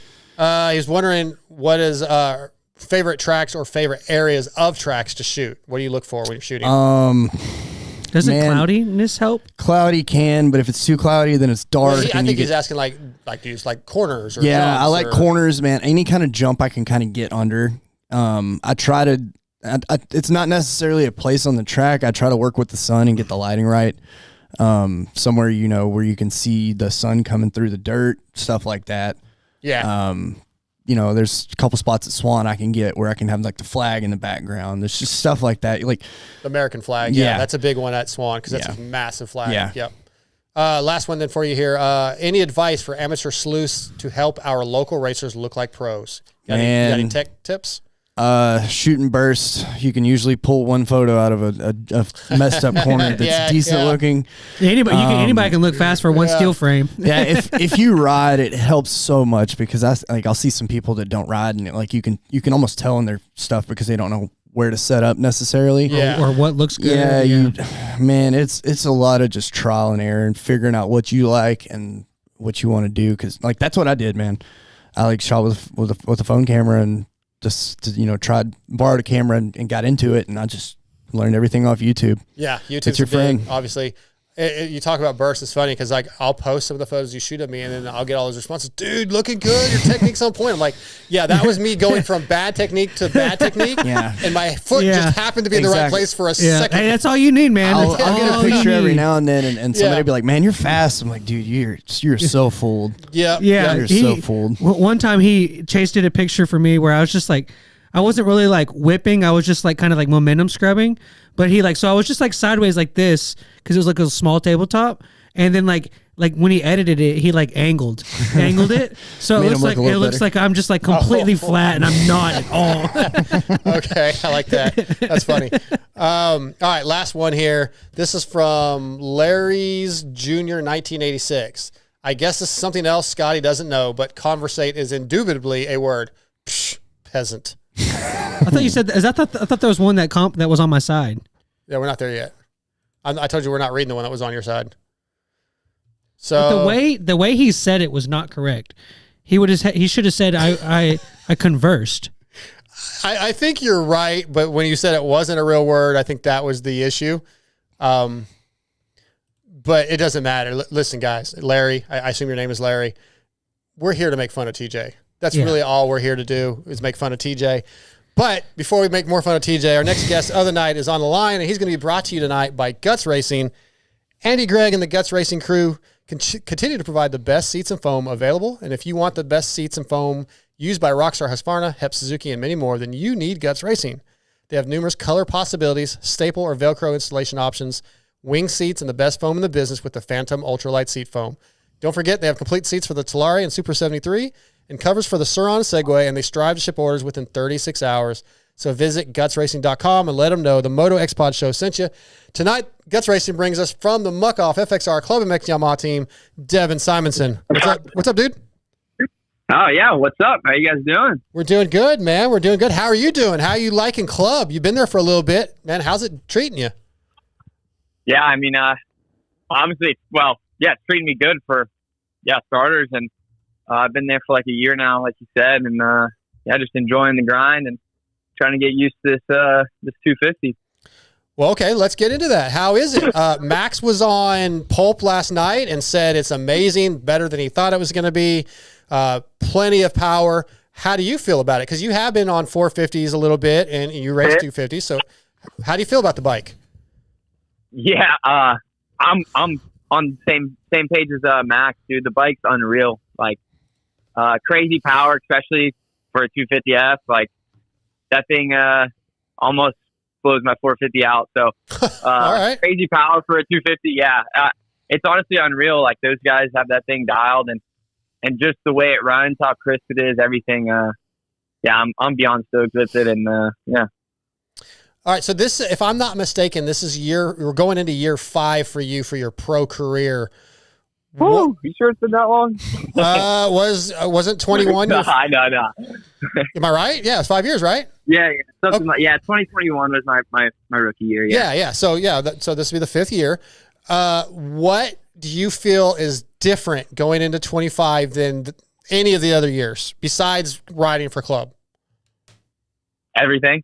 Okay, what is everything? Yeah, my training program, my mental game, my food, everything. Like, I think obviously I've been at club, like I said, for the last year, and since I've been there, I've been steadily leveling up my game, and I feel like coming into this year, like everything's lined up to be a great year. So, yeah. You said your mental game. What have you been working on, and have you been working with a mental coach, or what does that mean? No, just being more confident in myself and believing in what I'm capable of, and not only on the track but off the track, just being confident in everything that you do. Mm-hmm. You gotta, not only do you have to want it, but you got to believe it in the same sense. So, just all around. Okay. So you're one of 2 people in like a pretty special group. You and Darkside have both visited the Pulp Barbershop. Did that, like, the money coming off that's probably how you went to club last year, and technically it would kind of be how you got the club ride. So I guess Steve's kind of responsible for that a little bit. Or did I get that? I think me moving to club was going to happen either way, I think. But oh no, I'm just talking. I was just talking about like you going to club with the money you made off the privateer race the year before. Oh yeah. I mean, yeah, absolutely. Any extra money that the privateers can get, and with Steve, dude, that's an awesome race for us, for a privateer that's paying for everything. You can make quite a bit of money then. So definitely. That event has been good for a few guys. I mean, obviously we're friends with Steve, and Steve's done a lot to help us out. So yeah, he really, what he does, I hate giving him props, I really do. But what he does for privateers might be like the number one thing on like the list of good things he does. Yeah, absolutely. And I'm gonna go ahead and announce it. I think me and Steve are locked on a helmet deal for next year. So, oh, dude, come, Devin. Everybody that's done that has had got hurt or crashed or had a bad race. Don't do it. No, never. No. Just don't eat dinner. Just don't have the sticker and eat dinner. And I think you'll be all Don't go right. to dinner with him. That's true. No, hopefully I'll be the first rider to break that curse. I like it. Positive energy. I like it. Hey, That's right. Devin, you said you've been here 5 years, and you were talking about the different things you've gotten to do, and like how you're growing, your mentality's changed, and you're working on those things. What role did doing the MXGPs that you did play into that? What are some of the things that you took from that opened your eyes or gained, skill or experience that you got from that? Yeah, I mean, for one, just riding the tracks over there and experience that in a way, completely different riding style almost in a way. You're riding sand tracks over there most of the time, or super hard packed clay track that's blue groove that's been baking for 2 weeks. So just feel like maybe overall sharpen my skills a bit in that way, but as well, like I got my ass whooped straight up, and to me that just kind of opened my eyes. Like I needed to work a bit harder, and yeah. You had some good rides over there, though. Yeah, I mean, I had some okay rides, but honestly, I expect more out of myself, and yeah, like I said, I wasn't really probably taking it as serious as needed to be in the best shape and perform at that level that I wanted to be at. So, but yeah, I mean, looking back on it, like I'll forever be grateful for that experience and going over there and racing my dirt bike. There's not many people at the age of 22, that get to do that. So. Yeah, those guys are hardcore, man. It's good. Yeah. Had to have been quite the experience. Well, give us your highlight of being overseas, whether it didn't even have to be on the bike. What was like the high point? What stands out? And what was the most difficult part of being there? Probably food. Yeah, probably just like living would be the hardest. Like, 'cause, like I said, I went over there pretty much the week after Supercross and was by myself, and obviously I was based out of Italy, so didn't speak Italian or anything. So just living and going to the local grocery store and trying to figure out, what's what, and buying this, and then, you're trying to check out and they're speaking to you in Italian, and obviously no idea what they're saying. Yep. And in another way, sometimes it wasn't bad. You'd get that one person that spoke some English, and you can kind of, talk back and forth with them. But that would be the hardest. Yeah. Yeah, it's funny. I went to Italy only once last year for the Gas intro, and first day of riding, we were there for 2 or 3 days. But the first day of riding, which was day 2, I ate shit like within the first 30 minutes. Broke some ribs. Had to go to the hospital. Yeah, no English, or they didn't speak any English. So I'm just like pointing at parts of my body and explaining, like ribs, like trying to basically trace out my ribs on my side and explain and. Yeah, it sucked, dude. And and then the dinners, bro. The dinners are like 3 freaking hours. Oh yeah. You'll sit at the table for a long time for sure, dude. I just want let me eat and go home. Are you waiting for the? I'm sorry, Devin. Go ahead. Go ahead. Are they waiting for the courses, or just Yes. like that's just how they do it? They just take forever, and everybody sits around and turn and talks. burn. Maybe got to make more Dude, profit. yeah, like fill me up and let me get home. Yeah. Yeah. Yeah, I'm on you with that one. All right, so I've got a Vital MX forum question here that I want to kind of ask you now, since we're still talking about club a little bit. Dan the man from the forum says, ask Devin what he likes about being on the Club MX bike. Let's do that first, because his first 3 he has 3 questions, and they're all kind of right along the lines of where I wanted to go anyway. Yeah. I mean, what isn't there, to like about it? I mean, like I said, the power of it obviously is unreal, and our suspension guy has a thing dialed, handling wise, and the main thing for me, coming from the private tier to me a factory team, like just the resources that you have available. Yeah. If you want to try I don't know, a longer swing arm or a longer shifter or whatever it may be you want to try, that's there for you to try it. Like, why not? You don't know until you try. And yeah, I feel like that's one of the big things also. Perfect. So, you have some pretty big shoes to fill, Devin. Have you been practicing any middle fingers and throat slash gestures, start gate etiquette? What are we ready to go? You feel like he's taking Phil's place? Well, I mean, just in the roster, I guess, kind of, but. Yeah, I mean, I guess, yeah, let's go. Go to Arena Cross. Yeah. I might need Phil to come down a few days and teach me a few things, but yeah. There you go. Yeah, I just thought that was funny. Oh, you're good. Dan the Man also had a follow-up question. He said, where do you see yourself stacking up this year, and what would you consider a successful season? Yeah, I mean, I haven't really, to me, done a full season to where I want to be at the end of the year as far as points wise and overall standings. But I realistically would like to be in the top 5 at some races. And okay. My main thing is just starting up front and being in the fight. Like yes. That's where you learn the most. And I feel like if I can start up front and be in the fight, like the results will come where I want to be, but that's where it all starts is being up front and just being in that fight for the whole 15 minutes or whatever it may be. So at the test track so far, where are you stacking up against guys like Cody Schock, Max Volan, Jet Reynolds, and Mark Finnis? Those guys all are very talented riders. Where are you stacking up? Are you beating them all on certain days? Are you trying to figure it out? Where are you at? Yeah, man, I'm not gonna, whatever. It's the practice track. Yeah. I would say I was riding good. Yeah, I feel like I'm making good strides and riding really good. Probably the best that I think I have ridden Supercross. And we still have 2 months to go. So, also got to, take it day by day and don't overstep. But, yeah, I feel like I'm riding good and yeah, it's going to be a good year. Okay. Devin, I'm sure you were aware of that. Brandon Haas is kind of a legend at these miniature amateur races, and yeah, he's pretty good. He wins a lot. Had you ever rode with him before when you saw him ride for the first time, or have you seen him ride? What did you think? Yeah, man, I've always known Brandon's ripped. Back in the day, I was at club on 65s and 85s, so.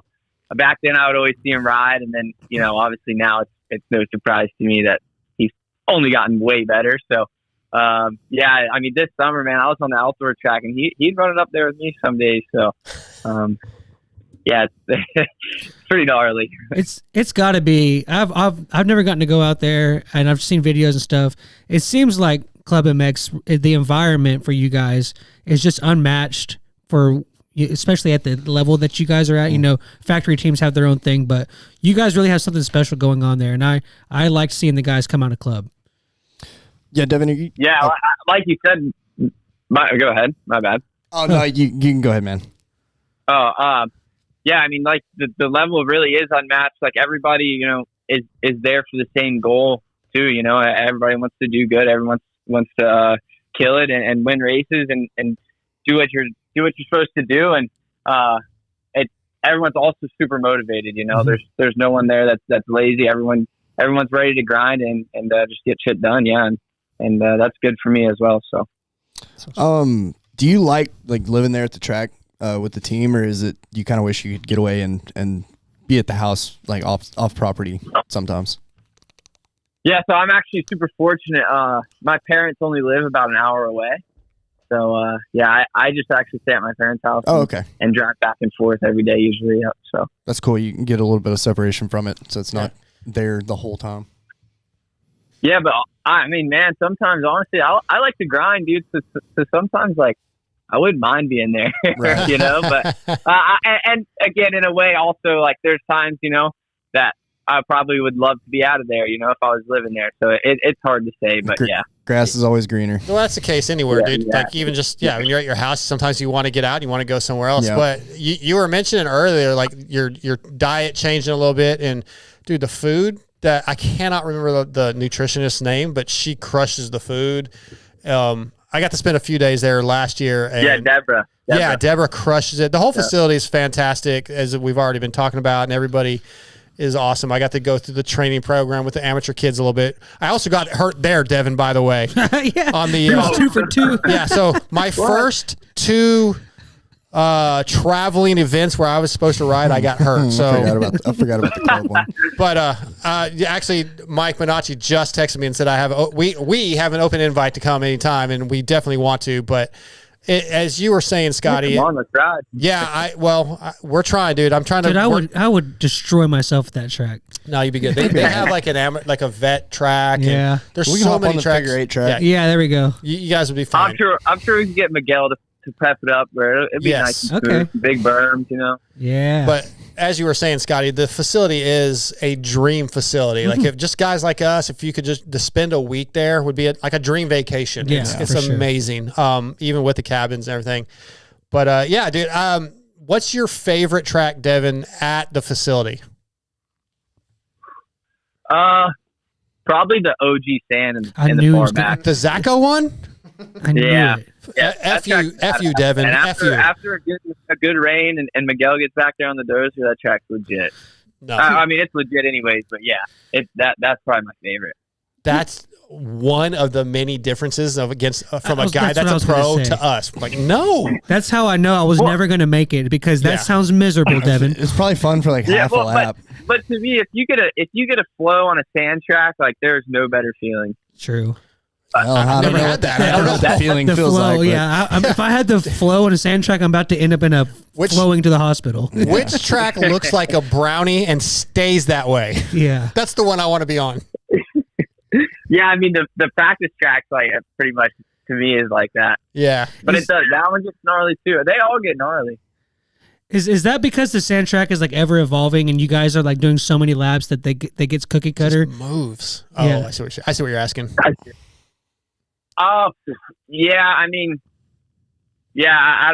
They prep it a lot, but also it's never like a full like flat prep. You know, Yeah. like they kind of drag over it and fill the bumps in. But after 4 laps, it's pretty much back to where it was. You know. I got to get back out there though. I didn't even get to ride the front track or the main track, the one right in front of the shop. Like I rode it, but I was already hurt. Dude, I got hurt on the turn track, turn like track, right? where you park. There. Oh, come on. Well, Come okay, on. listen. Like when I came out last year, it was right after Charlotte SMX in 23, right? So I went out there and they had a little bitty triple. They've probably changed it since before you got there. And I was jumping the triple. And then one lap, I got cross-rut and it threw me sideways. I shorted. I literally framed it. And it blew my ankle up, dude. It was so purple and swollen and yeah, so it's just, I was only there like one day. We haven't even really started riding. I was just playing around. What? I was gonna say, wasn't the reason you were doing that triples because some kid on a 65 like passed you doing it or something like that? No, I was just doing it because I wanted to do it. But I mean, that probably did happen. What did happen? I was about to say, man, to be fair, there's some 65 guys out there that are gnarly. Oh yeah. The kids were passing me, yes, but that's not why I jumped it. Yeah, there's definitely a 65 out kid out there that could blow the doors off. I got to go back. Here, we need to make a trip back. I know Mathis has mentioned like, oh, let's look into doing the Pulp Ride Day at Club. Maybe that'd be an option. Whether he does it or not, we need to go as a group. Yeah, I guarantee you, Mike and Brad, and those guys, they would have us out there. Let's do it. Yeah, we need to make it out. But anyway, Devin, let's finish up with you real quick. I'm really excited for you. I know you've rode for other teams like PRMX, and Julian's a great guy. But yes, this is the next step for you. And we've kind of already asked you where you want to be, what your expectations are. But I'm proud of you, man. I'm really stoked for you. And I guess the last question I have is, hello? Are you there? Did we lose you? Okay. We'll call you back. Yep. Hang tight. Yeah. Call him back. Can you hear me? He probably got tired of me. I was running on my question forever. So That was the long form, Scotty. yeah, I sounded those like guys- Scotty. Those have been They complimented were on saying, this. they were saying show that tonight. Will took his question style on the pulp last night. Hello? Hey, can you hear us? Yeah. Sorry about that. Sure what happened? Yeah, I don't. So I was just going to kind of ask you. Well, first I said I'm proud of the opportunity you got to ride at Club, but I wanted to know how that opportunity came about. Man, I think just hard work, really. Like hard work pays off, and I think I was grinding there all summer and didn't really have a plan or anything. Just was trying to get in better shape and better myself. And maybe Brandon and them saw that and wanted to take a chance or whatever it may be. But yeah, I would say just hard work. Okay, good job. Are you able, or did we mention what coast you're going to be doing? Yeah, I think the plan's East Coast. Okay. All right. Yeah, I was literally texting Mike as you were asking that to see if he could say. Oh, okay. Yeah, Well, you're good. You're good. I just asked. Yeah, you're good. You're good. Yeah. Oops. No, all good. Well, Devin, dude, I'm very excited for you. I think you've improved every season, and the few times I've got to talk to you at the races, you're always a pleasure to talk to. So I don't think it could happen to a better guy, man. Make the most of it, and we'll be looking forward to seeing it. Yeah, thank you guys. I appreciate it, and yeah, thanks for having me on. All right, grow the hair back out, though. Yeah, I think you might have to ask Mike about that one. Oh, is he a no-go on the hair? I would say he's a no-go, but I think we're going to keep the clean cut for now, for sure. All right. I'll talk to him when we come out there. He might not let you come. Yeah. Hey, look, I never grew mine back either. I was like, as soon as I get it cut, Changed his life. as soon as Changed the man's life. I don't know if you remember, I got a motorcycle from it. Mathis and Kiefer gave me a YZ250 for cutting my hair. Yeah, fair enough. But I was going to grow it back like immediately, and then I didn't because, yeah, I like the clean cut too. I mean, Devin got like 30 that's grand. where I'm at with it. Like, I like the clean cut right now, so maybe one day it'll come back, but not in the future. Okay. All right. Well, Mike Bonacci just texted back. Cody Schock and Jet Reynolds West, Mark Finnis, Devin, and Max Bolin East. Hard no on the hair. Sorry, man. Yeah, I figured out. All right. I guess I'll stay clean cut too. So you and I, man, we got to be respectful. All right, Devin, take care, man, and good luck, dude. Appreciate you. All right. Yeah, thank you. All right, see ya. See ya. Devin Simonson tonight, brought to you by Guts Racing. Yeah, that's cool, man. No.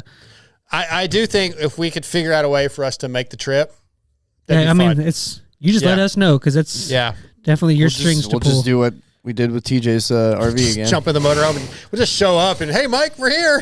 There's no way that thing makes 2 trips for us. There's something else We happening. might be pushing our luck. I don't know, man. They got all them cabins and stuff. We'll just take bikes and just, Dude, they'll throw us I in know some this is cabin or great something. radio and everybody doesn't really care, but like, Yeah. did TJ ever tell y'all that the whole thing with the lights was a button that got pushed Yeah, on it the was a side fuse of box on the other Fuse side. box Yeah. the right. Well, yeah. on the other side of the seat? Yeah, ridiculous. All right, we're going to jump into the TBolt USA top 5. This is going to be a heated one tonight, I think. Oh, God. If you are a pit bike enthusiast and you love shredding around on a CRF 110, a KLX 110, or whatever you have, you need TBoltUSA.com bookmarked on your web browser. TBolt USA is a pit bike supply site that has everything you need for your pit bike, from BBR handlebars to D&M shocks and even full bikes. From the YCF and Pitster Pro bikes, TBolt USA has it all. They even have stuff for your Chinese bikes that are those things that are so difficult to find. You bought one of those little bikes, or maybe somebody bought one of those little Chinese bikes for a Christmas present because they're, hey, that's a dirt bike for $500. Yeah, I'm in. Now you can't find a way to fix it. TBolt USA can probably take care of you. TBoltUSA.com. Okay, tonight's TBolt USA top 5 is top 5 reasons Why Scotty the sucks. iPhone is better than a Droid. What'd you say? Why Scotty sucks. Why is the iPhone better than the All right, Droid? come on, let's see it. You go first. Chase. Well, ease of use. Well, you don't have to look at me, I asshole. do. Ease of I'm use. opening my screenshots of all the people I emailed in. iMessaging, which I understand that it's Apple keeping them from doing it, but Mhm, yeah, that's totally not my that's fault. fine. That's not my I'm fault. on the good end of it. It's okay. Yeah. That doesn't really happen anymore, but your battery falling out when you drop your phone. That's That's what I'm saying. It doesn't happen anymore, but it was a thing for a long okay, time. well, then I can. Okay. Yeah, All right, One of the best I don't like that reasons- one. One of the best reasons is roasting you for having one. Yeah. I didn't even think about that one. Yeah. And then Well, if I get one, then what are y'all gonna do? See, I'm providing we'll find y'all something else. I'm It's providing okay. y'all entertainment. Yeah, we'll that- find something else. And then you can get viruses and stuff on that a lot easier. So Yep. That is true. Never gotten a virus. Never had the you don't battery do fall sketchy out. things on your phones. Well, I'm not. like I I'm do. not. You cruising around the dark web or what? I'm having fun over here. All right. So I'm going to give mine. I put FaceTime. I mean, look, I was a Droid guy. I really actually had. I was too. I had no issues with my Droid, but we were doing stuff on the show at the time where we had 2 phone lines open. It was mainly when I was doing the wrap-up show and I had to have 2 callers. and I had to have a second audio source. And FaceTime was perfect. And then Matt was like, dude, FaceTime audio is so good, and it actually sounds better than like a regular call. So that was why I changed the Droid for that, or to iPhone for that reason. And then I just fell in love with it. Like the iPhone, your grandkid or your kids or to FaceTime them, I mean, is just amazing. It's awesome. You know how when they're like debating at like the Senate or whatever, and they like ask these people questions and they like do everything but answer the question? That's what I feel like you just had to do. FaceTime's my number one. Okay, all right, continue. That's number one. How was I not answering? I was explaining. Why do we have balloons going on the screen? Yeah, they're just. I think that listeners, or even if you like, it's good. It's good. Thumbs news. up the cameras. I think it switched me because it does it when I was testing it the other day. OBS. Anyway, okay, listen. No, that's not. It's AirDrop. People, it's people liking the show. AirDrop. I love AirDrop. Makes just transferring files through AirDrop. Password share and all that. When you can just like, I'm looking for your Wi-Fi password, and then somebody else is in the room. Like, it just pops up. Do you want to share it with this person that just came in the room? Yes, I do. And then boom, you got it. TJ just said the reason Scotty got fired is because he has a droid. Oh yeah, I said that in our group text. I think didn't I? I didn't see it. I love how y'all asked me if we could talk about this on the air before y'all just started blasting. I didn't start it, so I don't feel bad. Point. Not a bad point. Yeah. I didn't start it, bad. so I don't feel bad. Yeah. You said you were fine with it. No, I never said anything like No, that. you said you were kind of like but I didn't want to put my personal information out there for. If anybody needs Scotty's address, shoot me a message. I'll give it to you. Scotty, I apologize. It's okay. I'll get over it. The way it connects to your Mac also, just boom, everything pops up when you can transfer stuff. It just talks to each other. Mine does that. Whatever. I've got an iPhone, but I don't use Mac. I don't like their computers. It's just cooler. And that's it. That's my top 5. Yeah. All right. You got a top 5, Scotty? Yeah. What's your top 5? So do I do the reasons why I like my Android? No, it has to be the iPhone. Why iPhone's superior? What did we agree to as the show was starting or before? What did we? No, we assumed he was Android over iPhone. I don't remember. It'd be kind of dumb if not. You wanted me to hear me say stuff about Android so you could make fun of me for it, or just. All right, here this guy kind of has your back. All right, let's go off of his. This is an email from it's Vathic. It looks like. I mean, it's got a pentagram on it, so this all makes sense, Android. Actually. Well, you're the one that's on the dark side. But number one, cost. He goes, iPhones are generally much more expensive than Android phones. Mm-hmm. More expensive means better, right? So this whole thing is sarcastic. So you'll catch that in a minute. 2, lack of customization options. As an iPhone user, we don't want to be confused by options since we are already having to use an operating system with training wheels. 3, lack of expandable storage. Us iPhone users can't be trusted to do something as technically challenging as upgrading our storage. 4, walled garden ecosystem. Us iPhone users can't be given a choice of app stores. We might get confused and download an app that's actually more useful than the crappy ones that Lord Apple deems appropriate for us. 5, self-importance. Nothing says I'm awesome more than overpaying for a device that dictates to you how you may use it. I mean, we can't be trusted to decide for ourselves how we want to use our mobile devices. We are iPhone users after all. Yeah. Okay. Yep, I agree with that. Does that make you happy? Yeah, it does. That's the main reason why I've never switched, is because it's like when I go get a new phone, it's like, because now they don't do it where like you get the phone, you pay for the phone and like whatever, it wears off like for a year or whatever. Now it's like a month. It's part of the monthly plan now. And I mean they've been doing that for years. You can buy a phone outright. You can, but the best way to get a new phone is to have it part of your monthly plan. To do a lease, yeah. And it's like, okay, I can get the newest model of a Droid, whether it's I have a Samsung for the last few years. I actually really liked my Google phone more than the Samsung. I just didn't have the option when I had to get this phone. But when I have the choice to get either this or the Samsung or the iPhone's like $20 more a month, and I'm just like, okay, well, like no, well, like no, I'm good. You miss out on some of our good blue groups. Bubbles. It does. Y'all don't really like. It's funny, you know how like when you're like say like an alcoholic doesn't realize like how belligerent they are, like at the bar, and that they're pissing their pants and all this Tanner? stuff. Okay, yeah, basically, that's how it feels when I see people with the iPhones. It's like y'all are like, oh, y'all are like you don't realize like how y'all come off. It's so pretentious. Well, it's kind of on purpose from me anyway. Yeah, me too. I'm fully aware. I really don't care that I wish Amber had an iPhone so I could FaceTime her when she's not here, but she has a Droid too. Yeah, but I don't give her shit because I don't really care. I know you can do more on a Droid, and there's a lot of stuff you can do on one, but And I just like pissing you off at this point. Yeah, honestly. I know. It's good banter. It really is. But at the I'm just used to it. I don't like change. I hear you. I'm good with it. Neither does Amber. Yeah. TJ said Scotty has the Kia phones. And I don't. I know everybody always says that you can do like because Apple wants you to use like Safari and the Apple like stuff. You don't have to, but I know, but I really like Chrome. You can download Chrome and use Chrome. I know, but it's not the same. Yeah, you're right. I've It's never not the used same. Chrome on here, so I don't know. And especially when I had the Google phone, like I have everything synced up, and it just works for me. And like so, Okay. I don't know if that was 5 reasons. What it kind of turned into just a debate anyway. Yeah, it's fine. It's fine. We did get a few from some of our last couple top fives we've done. Okay. So let's run through a couple of those real quick. Dylan Decker says top 5 tracks for him: local Hemmons MX in Maine, Crowhill, Massachusetts, travel tracks: Englishtown, New Jersey, North Carolina Motorsports Park, and County Line MX, North Carolina. We're about to get into our pick 1, so we'll probably come back to that. Cole Mayab says TBolt USA top 5 for this week is what's your top 5 favorite post meal restaurant? I think we might. Well, let's save that one for another. Even though we do food stuff all the time, I love food, so we'll come back to that. This is one we already read. That was the Fathic one. Travis Hardcastle says Croom Off-Road Park in Florida, Redbud MX, Oak Hill MX, WW Moto X in Florida, and R3 Moto Works in Jamestown, Tennessee. Those are his 5. Sounds like you like sand tracks. Yeah, no kidding. This is one about our pick 1. And then Garrett Rockley, longtime listener. Travel tracks, it's tough. I do have a minimal travel race history, though. Henrietta, Oklahoma. Trappist Parker always does a fantastic job.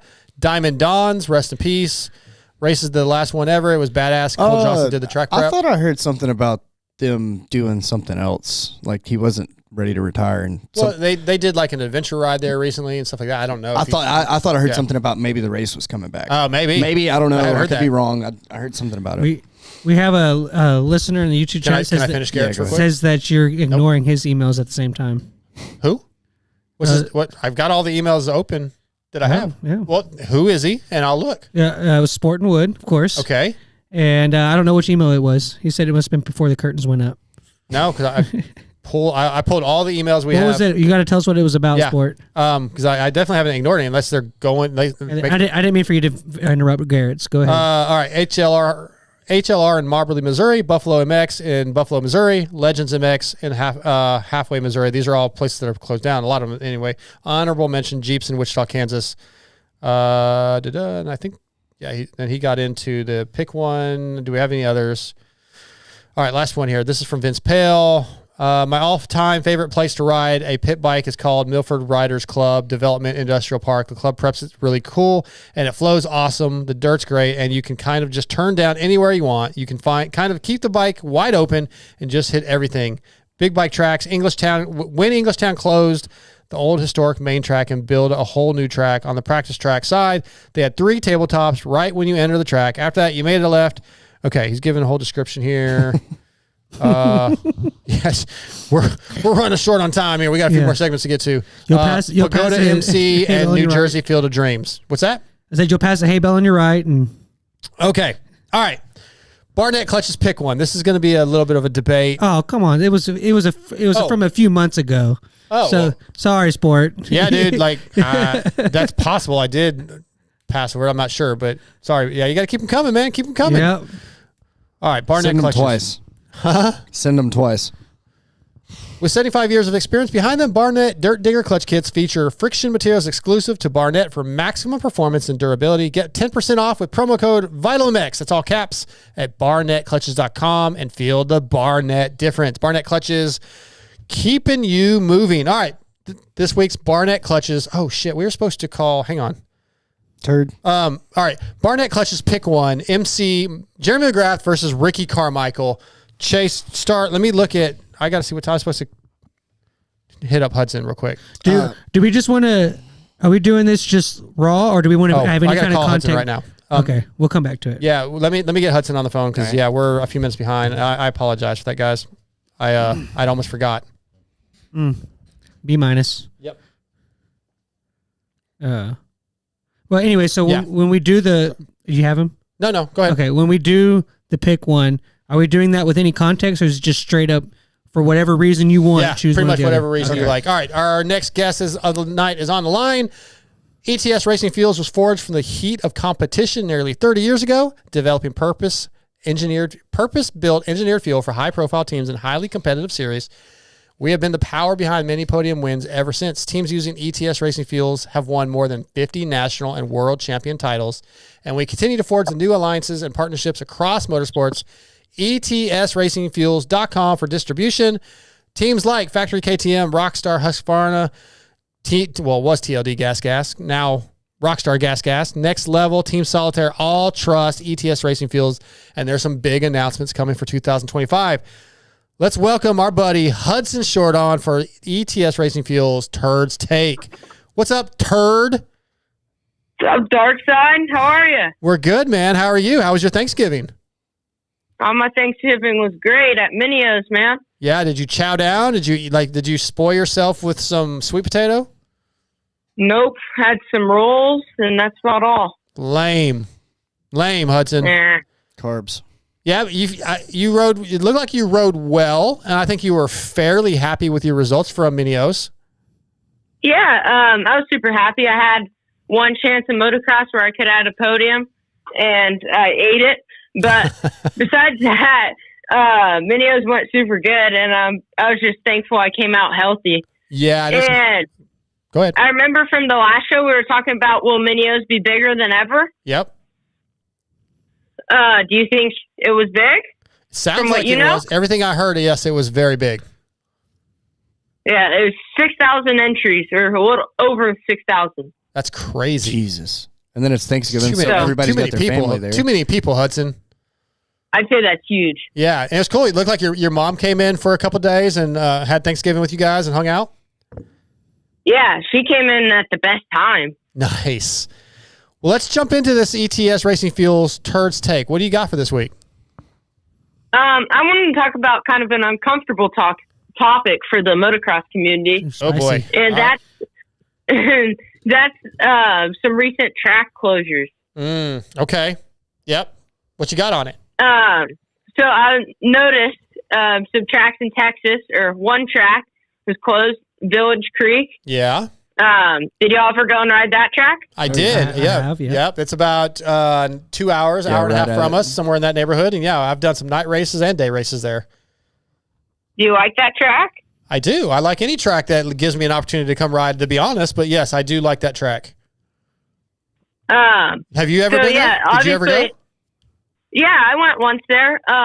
It was maybe 2 years ago. Yeah. I didn't make it past practice day because I weeded on practice day and we had to go home. Dude, quit crashing. crashing. I had a concussion. Quit crashing. Bro, dude, I crash a lot. I know. Taking me out, taking other people out, like still waiting on my pants to show up, but just quit crashing. You asked for it, Dark Side. He did. I will back you on I that. didn't ask for that. You asked for something and I gave you something. Yeah. Mess with the bull, you get the horns. Wow. Yeah. All right, Turd, keep moving.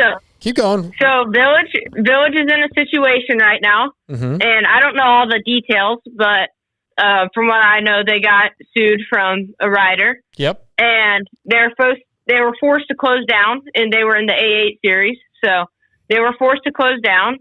And what do you guys just think about them closing down? It's very unfortunate. We talked about this a little bit last week, actually, and I don't understand why waivers, when you sign a waiver to go to a track that, hey, there is a danger here, right? You know this going in. I don't understand why waivers don't hold up. Our court system, our legal system seems to suck when it comes to lawsuits. But yeah, it's frustrating. It's disappointing. Insurance is extremely expensive. It's unfair to tracks. So I'm not happy about it. And I think there's a few things I think that can happen to maybe help with this. Is tracks are going to have to charge more to pay for more insurance, or do memberships, memberships. TJ was saying last week that when you do a membership, that there's something legally where you can't sue, but I don't know if I buy that, Hudson, because it seems like people can sue for anything. Yeah, I want to say that the people that sued, the kid was there with one of his friends. It wasn't his bike. He was like so he somebody wasn't- he else's wasn't parents signed. signed the waiver, Oh, well, I didn't which know that. waiver wouldn't hold up. I don't even any think he race. signed a waiver. I think he was just like the end Yeah, that's kind of what I think the too. race was over, and it was like, hey, can I ride it in this pasture? And then he he weeded himself. Yeah. And, yeah, But regardless, that's not really his question. Well, I think it sucks, Hudson. It sucks that we're losing places to ride, and just in general, but because of lawsuits and negligence from really the riders or the customers, that sucks. The track's really not doing anything wrong. Yeah. And we need Moto to grow, not to get smaller, too. Yeah. That was the whole goal. I agree. And unfortunately, with all these lawsuits and the tracks in California, and I'm sure there's lots of tracks that we don't know about, it's going to continue to dwindle unless we can figure this out. Like, why would people want to and go to that endeavor if they're seeing it not work out for a lot of these people? So yeah, it's not like these guys are getting rich. Yeah, you're not running really tracks, right? Money. They're doing it because they love it, and unfortunately, it's sad. And that one leads into my next little turds. I'm gonna call it a hot take right here. Okay. I don't know if y'all are familiar with this, but the Winter Series has been around Texas for a long time. Yep. I think this year's the 26th annual. Mm-hmm. And there's this new series now with Moto Playground, and it's called the Awful Eight. Yes. And those races are conflicting with the Winter Series races. And what are y'all's opinions on that? I've done this before where I've talked about like how like we had this incident rise up in the Texas area. I mean, like, you're in part of this scene too, and there was like a weekend where like 7 different tracks had something going on, and that's not good for the sport. Not good for any of the owners to have to compete for that. I really think that there needs to be more coordination between the track owners, especially in your region or your area, to like just move it another weekend. You would go to, if they had them the consecutive weekends, Hudson, you and your dad would go to both of those. Like, would y'all not? I don't think it's them trying. Yeah, we'll go to each one. Yeah, I just don't see why they can't be a little smarter and work together on that. I want to say Moto Playground and the promoters. The promoters need to work together, and it'll grow Texas motocross as a whole, and people won't be divided. Because that's my worry, is that people are going to be divided between the two series, and the track owners aren't going to win because they're not going to be getting the money from the entries, and the riders aren't going to win because they're going to have no one to race. Good points. I'm pretty sure that the promoters don't really get along, so they don't really care if they're cutting. Yeah, they're hurting themselves. Yeah, I know they are. It's an ego contest. Exactly. But here's when we talked about this before, Hudson. One of the things I said. The other issue though is like just where we live, public tracks. Okay, we have DeSoto, Swan, Billadilla. Sometimes let's say South Central Village opening back up January. Well, I'm just talking tracks that are racing. Johnsonville. Then you got Village Creek, Athens. Athens. What am I? Johnsonville? Oak Hill. That's one thing. Oak Hill. So that's 8 I named, all within 2 to 3 hours of us. If they all coordinated and said, well, I'm going to race this week and I'm going to race this weekend, they'd only be racing like once every 3 months. No, you're right. But there's too many tracks trying to race to not overlap some. But I could see that, like, if it's some local races are going to conflict with bigger races. That's part of it. Yeah. But these are two very big sponsored, named series. Like, it's the wintertime. There's not a whole lot going on either. Yeah. Like they could have changed a weekend, I think. Well, I do also agree there is some egos or some personality conflicts where they are kind of like, well, screw you, I'm going to race this weekend too, or whatever. There is some of that, and I don't know, man. I'm just not. I always say this even with racing. I don't like the negative drama. Anyway, just get along. It's not that damn hard.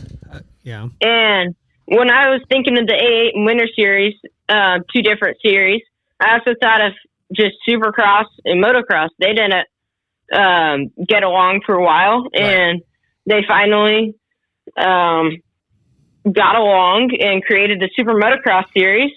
And from what most people think, the Super Motocross Series, riders make more money. It's a little more races, but overall it's a positive.